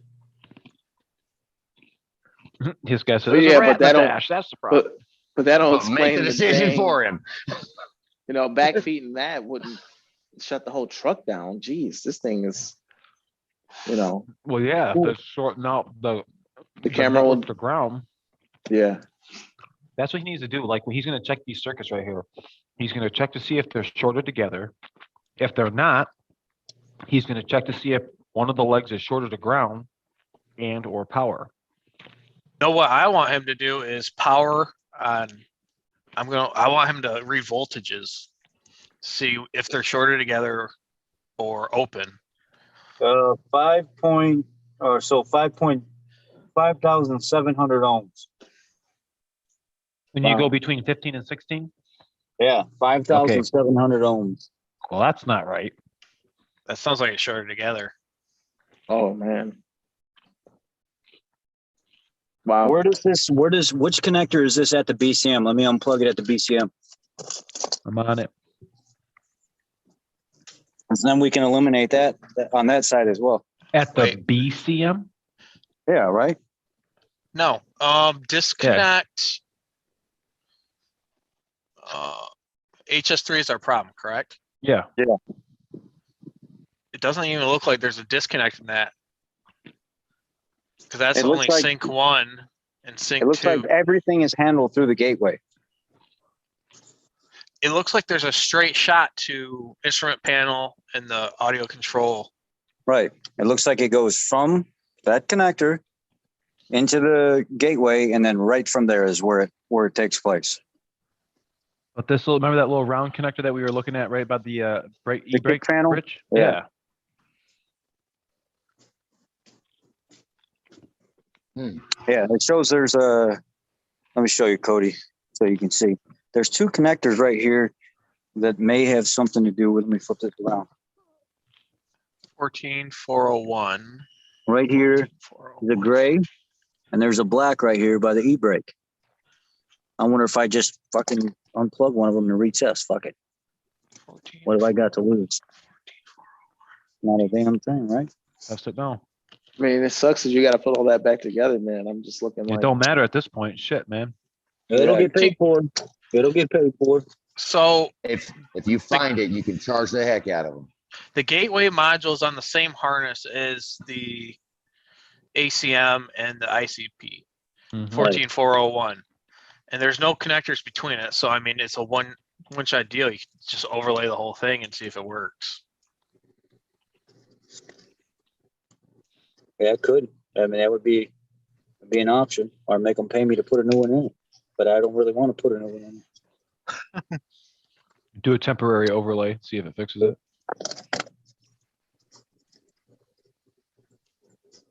It's a moment of truth right now. Now wait a second. This gray connector.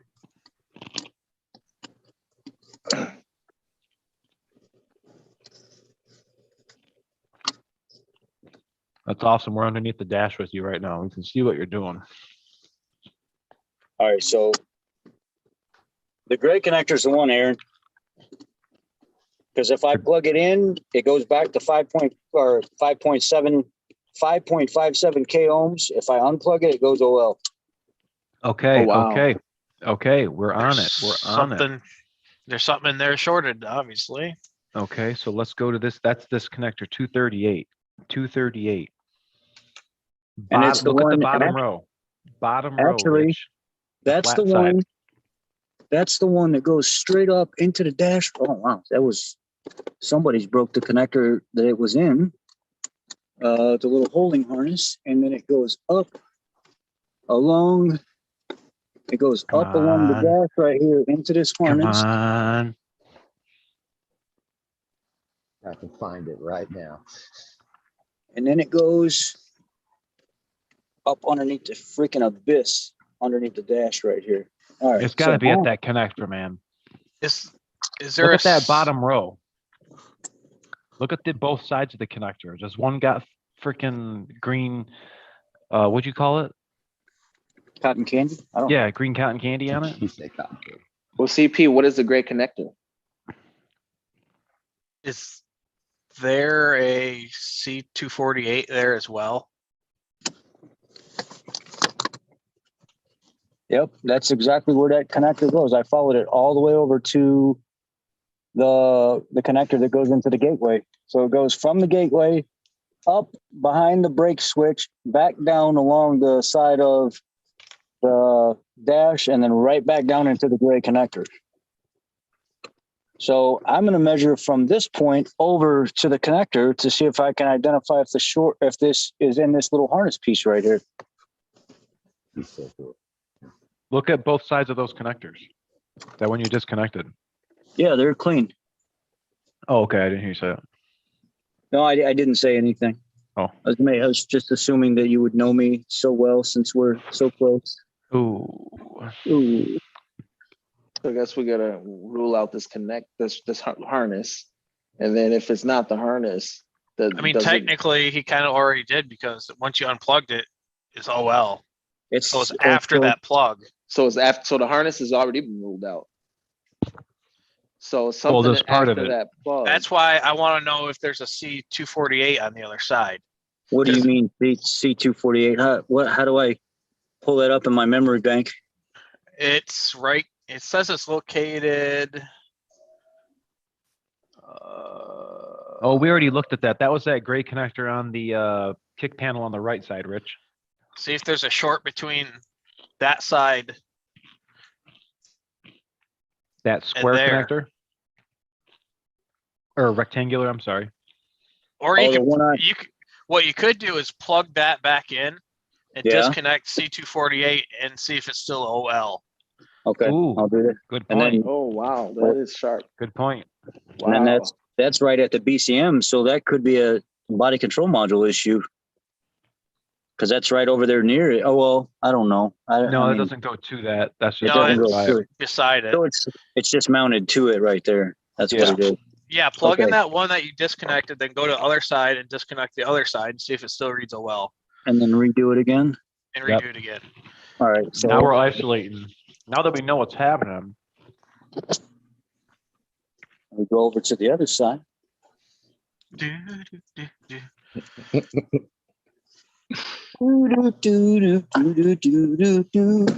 Where'd that come from? Doug Funny, baby.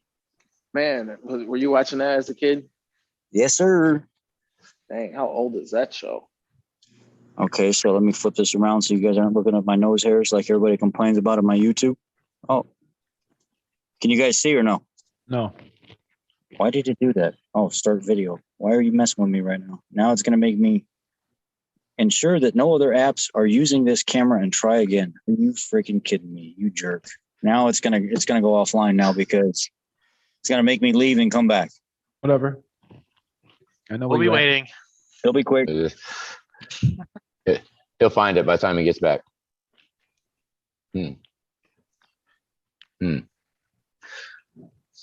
Well, while we're Here waiting he on is. him, huh? Here he is.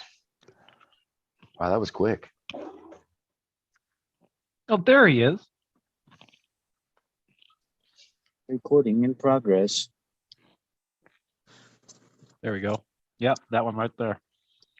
So Cody, what does all this stuff do? Is like he's just saying is a gateway. Like what Oh, I like you. And this goes up behind the dash here. Oh yeah, so this is the one That's part of Yeah. 14401 as well. that goes up all the way across the dash, and that actually feeds everything. Now look at the data link connector.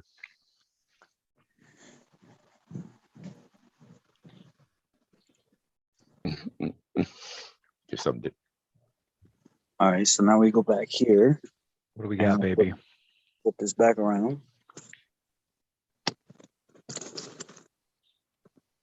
And then Plug it in, plug it in. I like when you're doing this stuff and you get your break and you're like, I'm on to something. so it increased. It went to 6.18 k ohms. with that one unplugged? So it looks like between 238 and 248, you have a problem. I'm gonna go plug that back in real quick.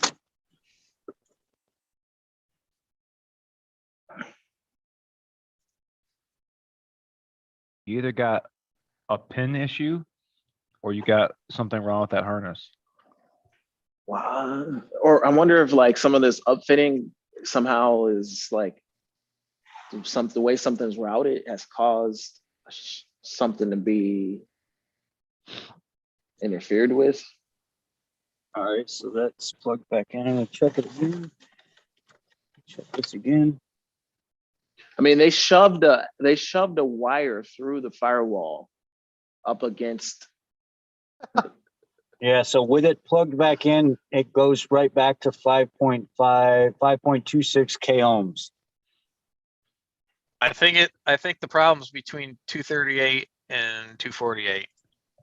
Because once you So- disconnect 238, it goes to 0. So Well, that's where's the question line now? Is that in the dash or is that somewhere else? behind the dash. It's probably behind the dash. Let me look. I can So look. I'm gonna actually go from the green and purple wire. So if you look at, I think that's 16. Does it say violet and green or blue and green on the gateway side? HS is 16 and 17. It should be green, blue, white, green as the two.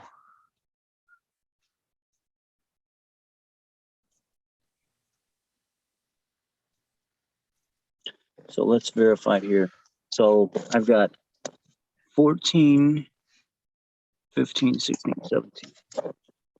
So 14 is the corner one, right? With the tab facing up.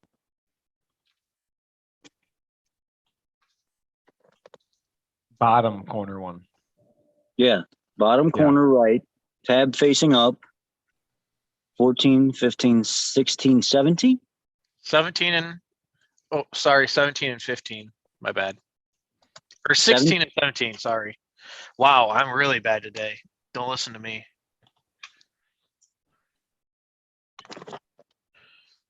So I'm you want me in 16 and 17. 15 and 16. 15, High speed 16. 3, high speed Yeah. 3. So it's one on the corner, skip that one, go to the next one and the next one. 15, Correct. 16. Yes, sir. Yes, sir. Yeah, I was going to say, Cody's throwing me off because I'm about to be in the wrong thing the whole time and we're going to have to start over. He about to be in the wrong hole. Okay. Sorry. Just to re-verify, I am OL with the little connector here on the side. See, what is that, C238 you said? Yep. I plug it. This guy goes, I feel like there's a how many mechanics does it take joke here somewhere. Well, just so you know. I'm watching to see the outcome. All right, still here. I mean, you could join in if you want. Yeah. Yeah. I mean, Well, and then I can go from, I'm actually going to, I know this may not be what you guys want to see right now, but I'm going to actually I'm going to check this harness right here from end to end real quick. From the gateway over to C238, just to make sure it's not in this little section and I'm not seeing it. So C238 is right here. Salt and wiring. Golly, man, it just sucks. But you can't just shove that grommet aside and shove another wire up against. I don't know, but that seems kind of. Ooh, that 14 A05 is a pain. Why?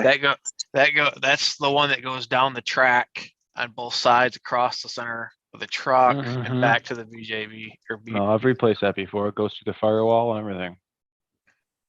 It goes up the A pillars, back up the C, Yep. back up the Yep. C pillar. Back, Through the back firewall wall. too? Yep. Back wall. So what wire is 15? I'm in 15 right now. And it looks like it's 22 and 23. what are you Where talking does it about? go through the firewall? No, Which no, one do you I'm- want to know? I'm at the gateway right now. All right. 15. And I am in pin 15, and it looks like it's a white and green. Yep. And I'm looking for a white and green over here on the C238. 22. Mm-hmm. And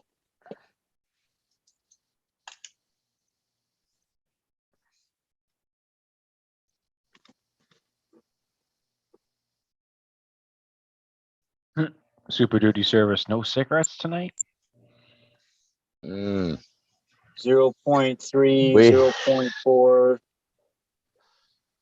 0.3, 0.4. So then I'll do the other one. which is pin 16. And it looks like it is a green and blue or green and violet. Green and blue, and it's gonna be pin 23 on the other end. So the one right next to it. Welcome, brother. So it goes through the firewall too.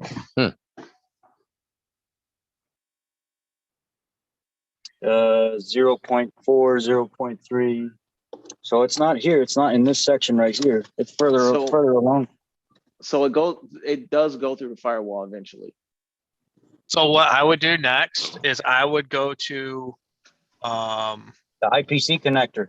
IPC and 248 and measure resistance, then go to the audio control module and measure resistance. That rules out that harness and basically leaves you with the big harness that's a pain. Because if you're disconnected, it's not going to go up there. So at the IPC,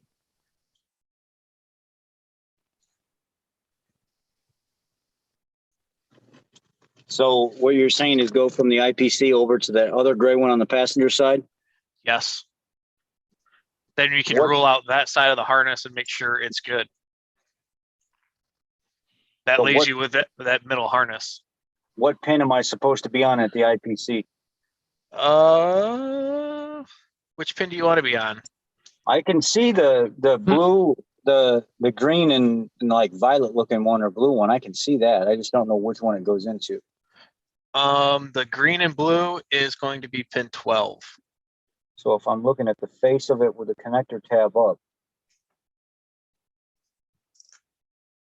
Wow, do you see that, Cody, where they're both the same circuit? Yeah, I think it's a goof up. Is, the is that wiring. crazy? Look at that. Same circuit color, same. oh wait, I can actually just pull the cap off the back here. I think Whoa. that might be a goof. That is a goof. We just found something in the wiring diagram that is not right. Report a problem. Yeah. What are you guys looking at for wiring diagrams? How are you getting wiring diagrams?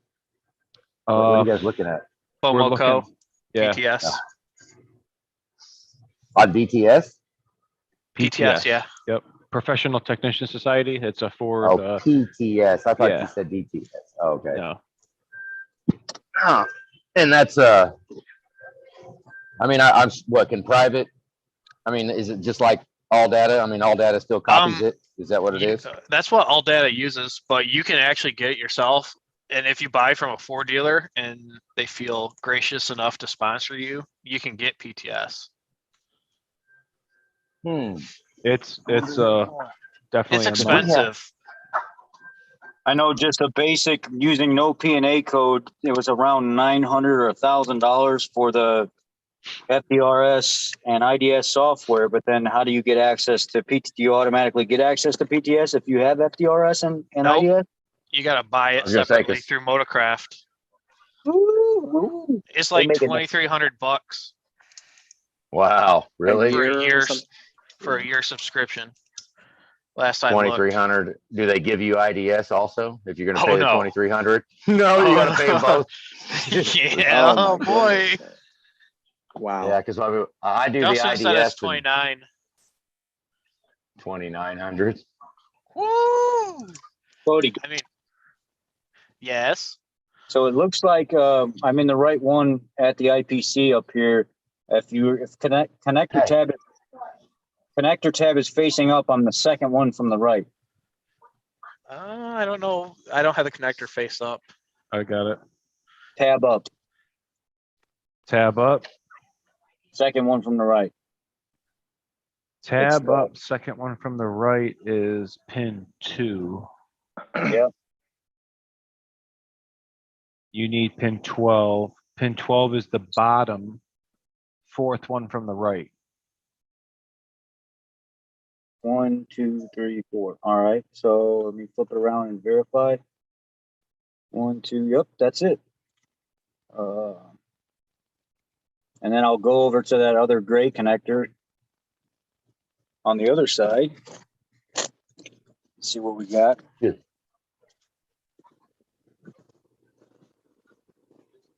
Pin 12. Let me go back over here.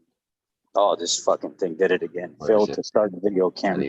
Oh, right there, EPC. This right here? Yeah, I see it. Is that on there? I see it. Something's going on with your phone, huh? Poor It's like boss. it doesn't like me switching back and forth constantly like that. We'll test this one out for right now, and then I'll go back to the camera. I'll have to go out and go back in. So now I'm over at what'd you say that was? C240. C220. Okay, so C220, and I see only one wire, which is green and blue, and it's if the tab is facing up, it's second from the right. You are bottom row, fourth from the right for pin 12, green with blue. That's up at the IPC. I'm down in the firewall or in the kick Oh, panel. I'm sorry. I didn't know you're down the firewall. My fault. My Yeah. fault. You are. That's 248. 248.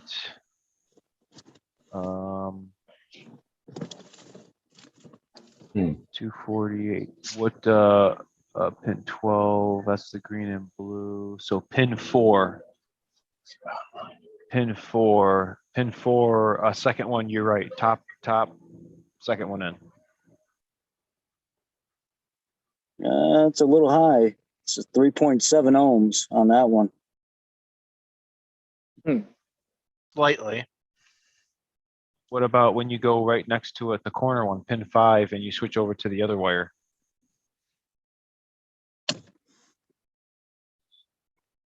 And that is the white and green. Mhm.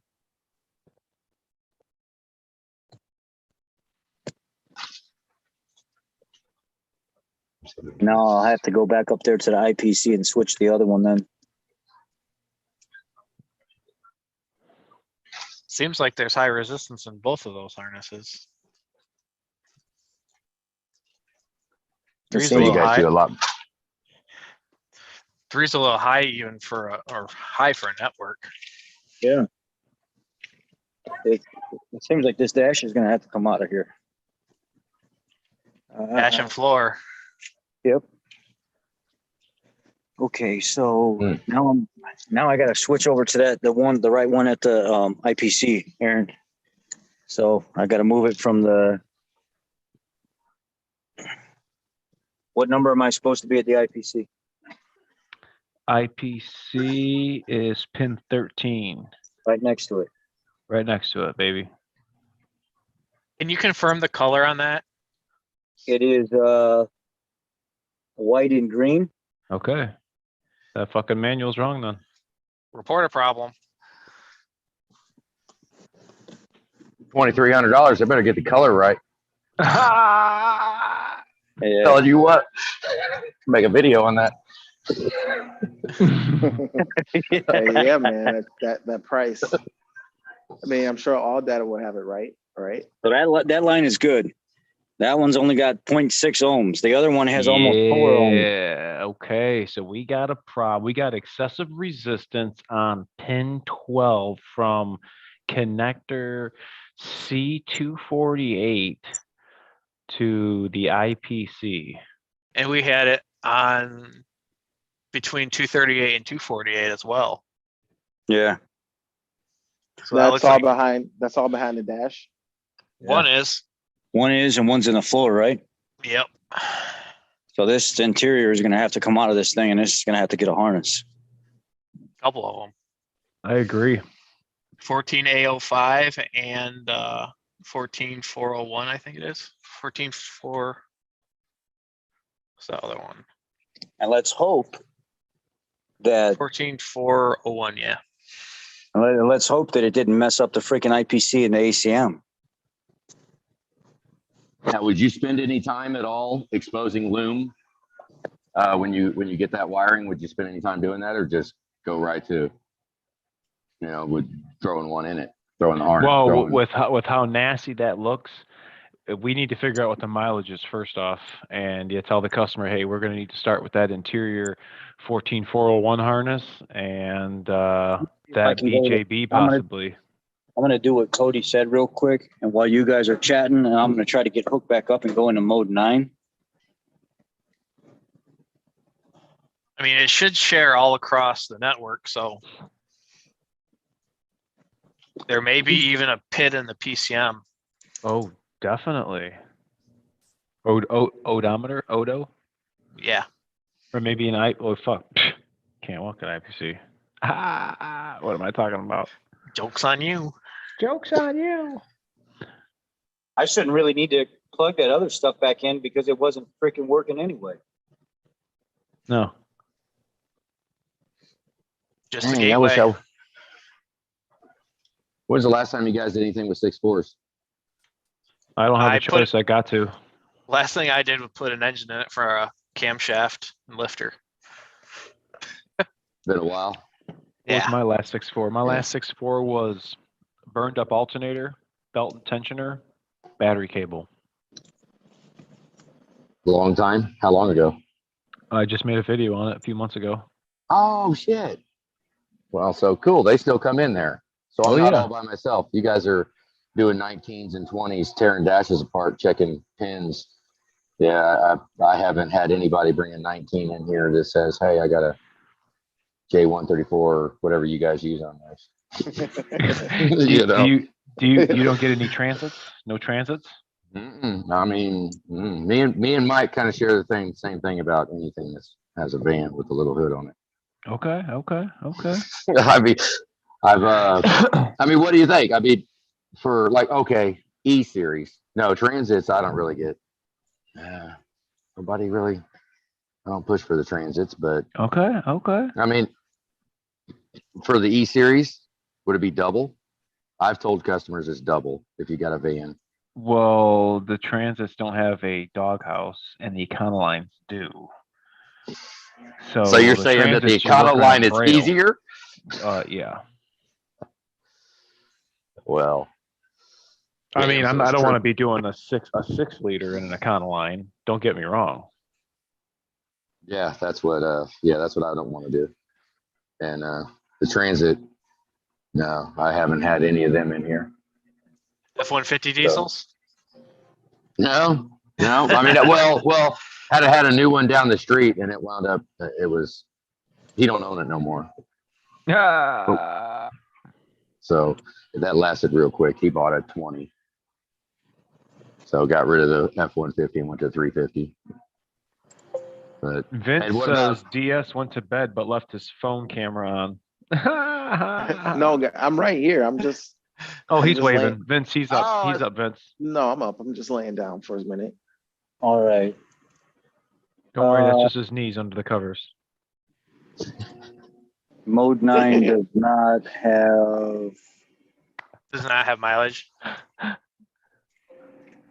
OBD monitoring events, ignition. Is Cat this customer pay or is this O2. warranty? What is this going to be? Yeah, it doesn't have. It has Mileage. it has the VIN, the cal, the CVN, and then just like your basic stuff on how many key cycles, like the cat stuff, evap stuff, but it doesn't have mileage. So I'll go to data logger and then pull up the BCM and see if I have a registered flagged odometer status here. Connecting and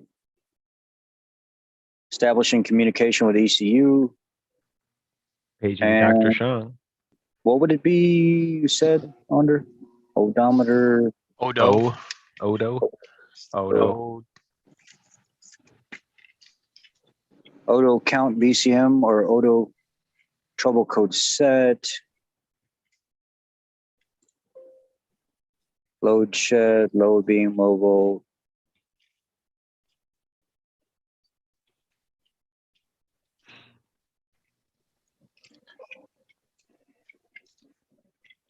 Yeah, see, it doesn't show. It says number of trouble codes set due to diagnostic test. And the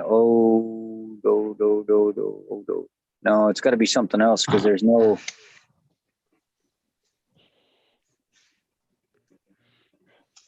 VBAT, or maybe I go into IPC. No, I can't communicate with a fucking IPC. Damn it. I know. Sorry.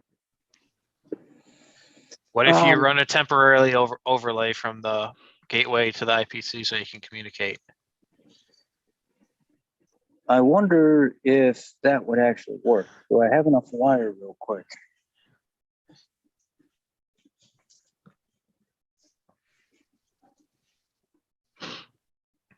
Let's go look at that. That's my favorite go-to. Just overlay it. I did that with a 6.4 one time with an entire dash harness outside of the dash.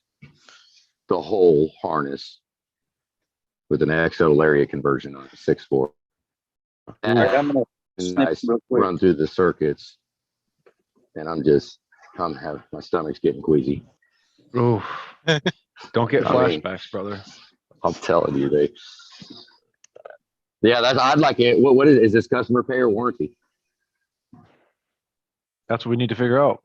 Oh, If it's a 19, wouldn't it be customer pay? 19 to 20, 21, Well- 22. No, not unless his warranty start date was at the end of 2019, which would put his warranty start date at the end of 22. I mean, couldn't they ding the heck out of him for the snow plow and assault and the intrusion of foreign material or whatever? I mean, they do that for fuel. Would they do that? They could. Yeah, You'd have it's one going to be mad up to the customer. dealer's discretion. They could, but Rich wouldn't. Just do it. Wow, awesome. Let's see.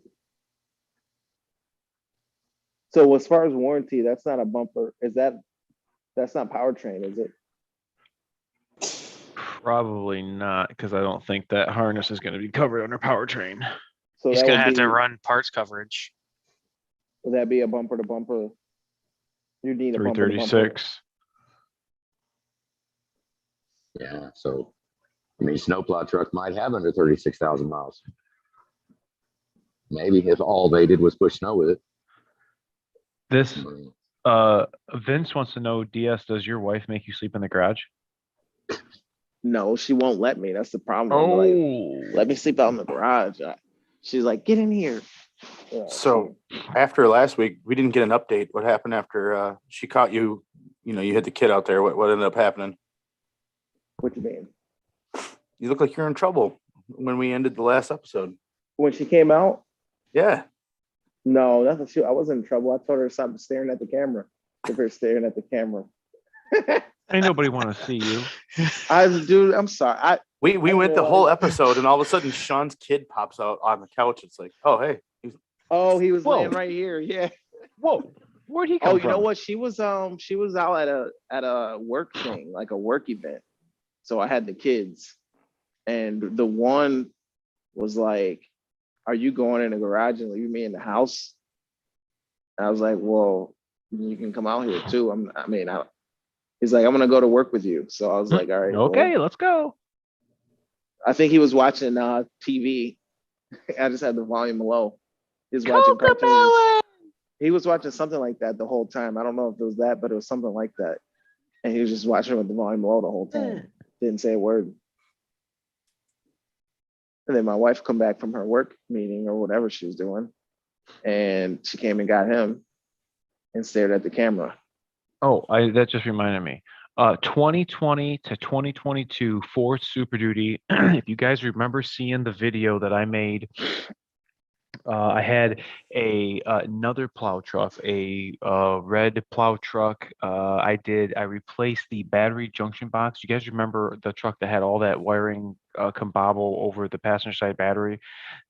They have now superseded that technical service bulletin that I performed and have a new battery junction box available for these trucks. And if you're having intermittent electrical concern, horn stays on, no crank, no start, ABS light on with a couple of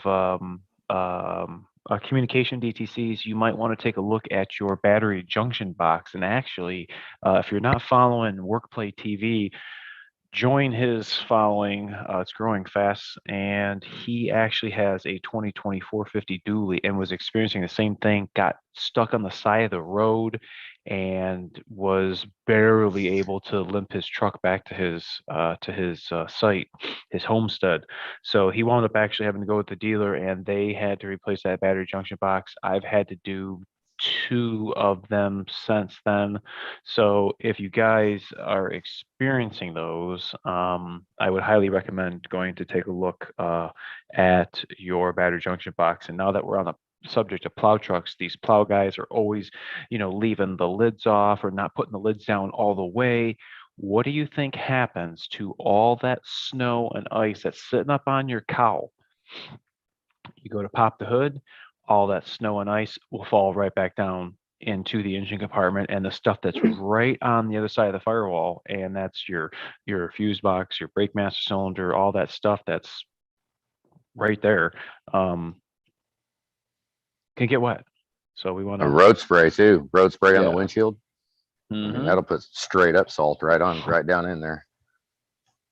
That sounds wonderful. Most of our stuff.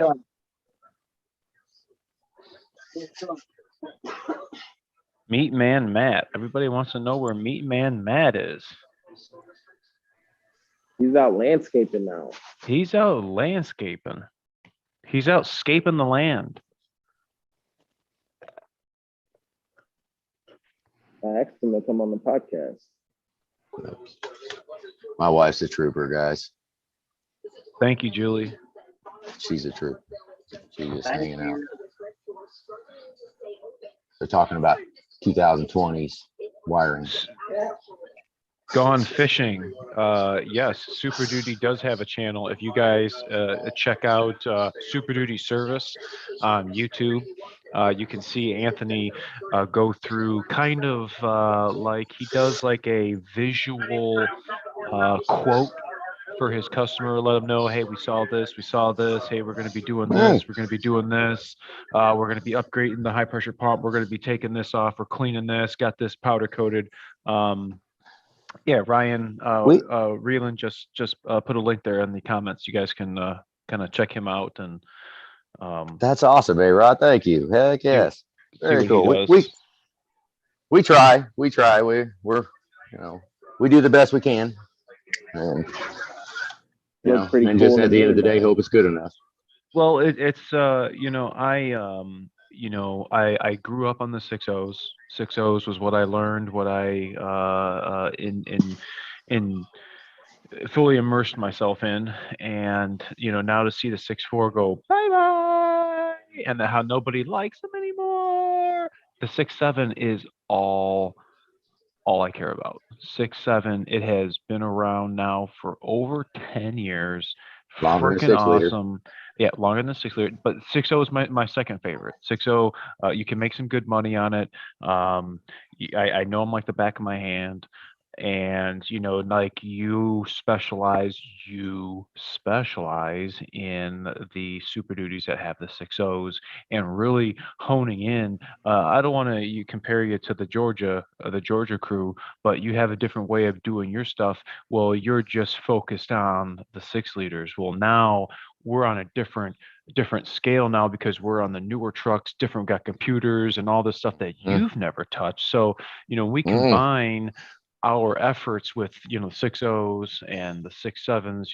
We really can touch a lot of people, because there's still a lot of these trucks on the road. You're seeing them right here, you're building them up, and I just put 8 injectors in one yesterday. Been a minute, but it's you did a 6 liter yesterday. Yeah, it was a 550 utility truck. Oh, awesome. And a low pressure pump took a dump. Injectors kept driving it with under low fuel pressure, and wound up having to put 8 injectors in it, dummy plug, standpipes, oil change, fuel filters. Hey, like a blast from the past, huh? Man, I was Right? like, and that was a short I made the day when I was doing it. It's like I had about to put the oil manifold back on the passenger side, and I asked the question, was like, what do you guys do when you get into a job like this? Do you do the shitty side first, or do you do the easy side? It's like, what side? What do you want to do? Just let me just get the passenger side over with. Just get this out of my way. All right, home stretch, driver side. So it was kind of. I've become to be a fan of the freaking passenger side. I like doing it without draining the freaking coolant. I mean, this little guy right here does it takes care of that passenger side. It's Yep, same thing. this little Yep. easy red. Oh It's yeah. a cool little And gig. It kind of eliminates any issue on that side. So when I do those, I plug up all the holes with trans goo, then fill those rails full of oil. So it's a quick startup. I used to pull the plug on the top and pump oil into it. And I mean, if you pull the relay out and you crank it over and just watch IPR and build it up and let it, you can actually hear the engine change tone when it pumps up to 1200, 1500, drops back down. Yeah, it was just like when I was cranking that truck over. It has like that real hollow dunk, dunk, dunk, dunk, dunk, dunk, dunk, and then as it builds up to Da, da, da, da, da. It gets real deep. like, hold, it's gonna come. Hold on, there. There it is. Yeah, I mean, we did a power steering. I had power steering issues going on with a 6.4, and we hung the power steering system outside of the truck and spun it with a drill and ran the entire power steering system. And the drag is pretty freaking crazy how much drag is on all those. I mean, it's a pretty mean freaking drag that comes on it. Which, yeah. Does Ford boss me? Can he still hear us? Yes, I can. Oh, okay. He's making his overlay. Oh, that's right. I kind of forgot what step he was on right here. We started rambling. Well, the good thing is the IPC and the gateway module are the terminating resistors, so he doesn't have to run it anywhere but those two places. Okay, so let's see if we can do this without blocking the camera up. All right, so what I've got is I've got the wire snipped. I've got pins back probed, alligator clips coming out of the quick connects, run up to the IPC, snipped. Wow. Now, Here we go. This is it. Those are IPC lights. all right, let's do this shit, Jack. Someone check on DS. We got concerned commenters. I think somebody's calling 911. 911. No, I'm okay. I am nodding a little, but I'm good. I heard Ford boss. I heard Ford boss. Just woke him up. Yeah, right. I'm up. What I missed? Ford boss was just saying something about. Ford boss, what was you just saying? I was saying something about you need to wake up. He's dreaming about 5W40. No, I was just dreaming about something though. Like, that's the thing. Like as Ford boss was talking, like I was dreaming. What? It didn't make sense. Stupid dream. Like what? It don't make sense. Wake up, DS. It's your last warning, or I'm coming over. It sounds like No, you're under the covers. No, I am under the covers. But my head's not under the covers. My body's under the covers. My body's telling me no. See? Telling me yeah. Can you see me? Yeah. Yeah. I'm under the cover. I got the little thin blanket. It's not real heavy. My heavier one's in the house. He's on to some R. Kelly shit now. But I got my heat set to 70 degrees. 69 degrees. So we all 5 minutes at a time. R. Kelly. My mind's telling me no. My body telling This me is yes. going off the rails. My body. Whoever's still here is dedicated. There's 53 of them. Yeah, we appreciate you guys. It's got to be late because I'm like nodding out, guys. Extra. See, we knew it. We're 2 hours 10 minutes. Oh, that's it. Extra live stream. We I mean, Don't they got usually 2 go this shorts long. today. Yeah, we got a trooper here. We about to find out if this is gonna fix his problem. Or at least get the IPC to wake up. Something. Right. When I hear R. Kelly, I think that song "Braid My Hair." The IPC's You don't like got no Sean. hair to braid. Well, that's the song. That's the R. Kelly song that I know. Come on and braid my hair. What's that one? What's that one they say? I wish a bunch of times. I wish. You know what I'm talking about?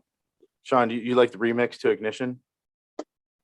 Oh see that. yeah, dude, that's the perfect song right now. Sean's going down Jefferson in his red convertible LeBaron. No, it's Pumping Randy. No, remix. his Infinity.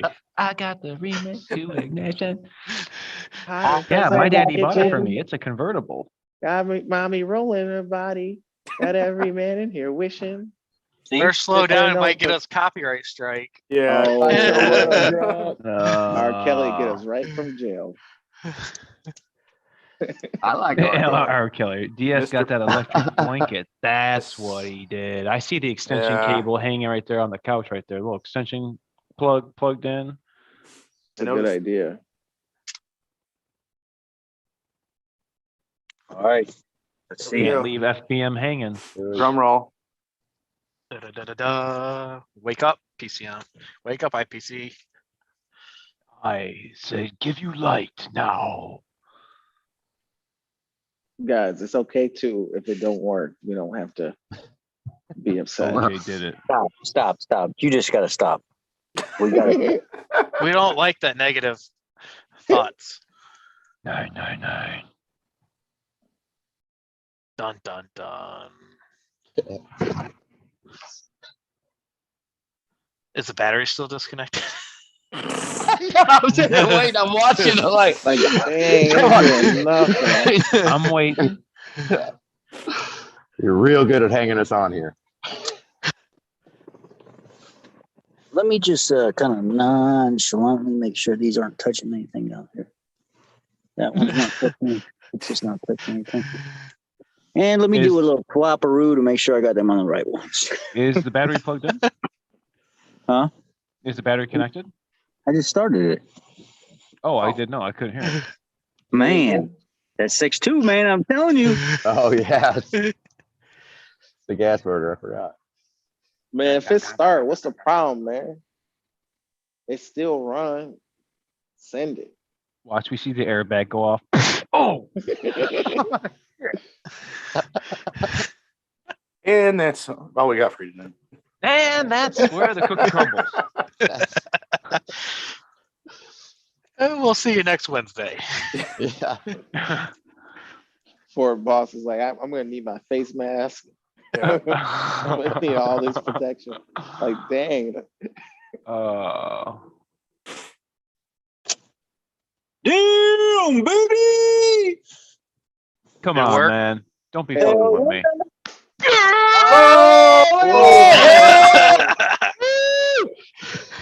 It's like a That's what's soccer up. game.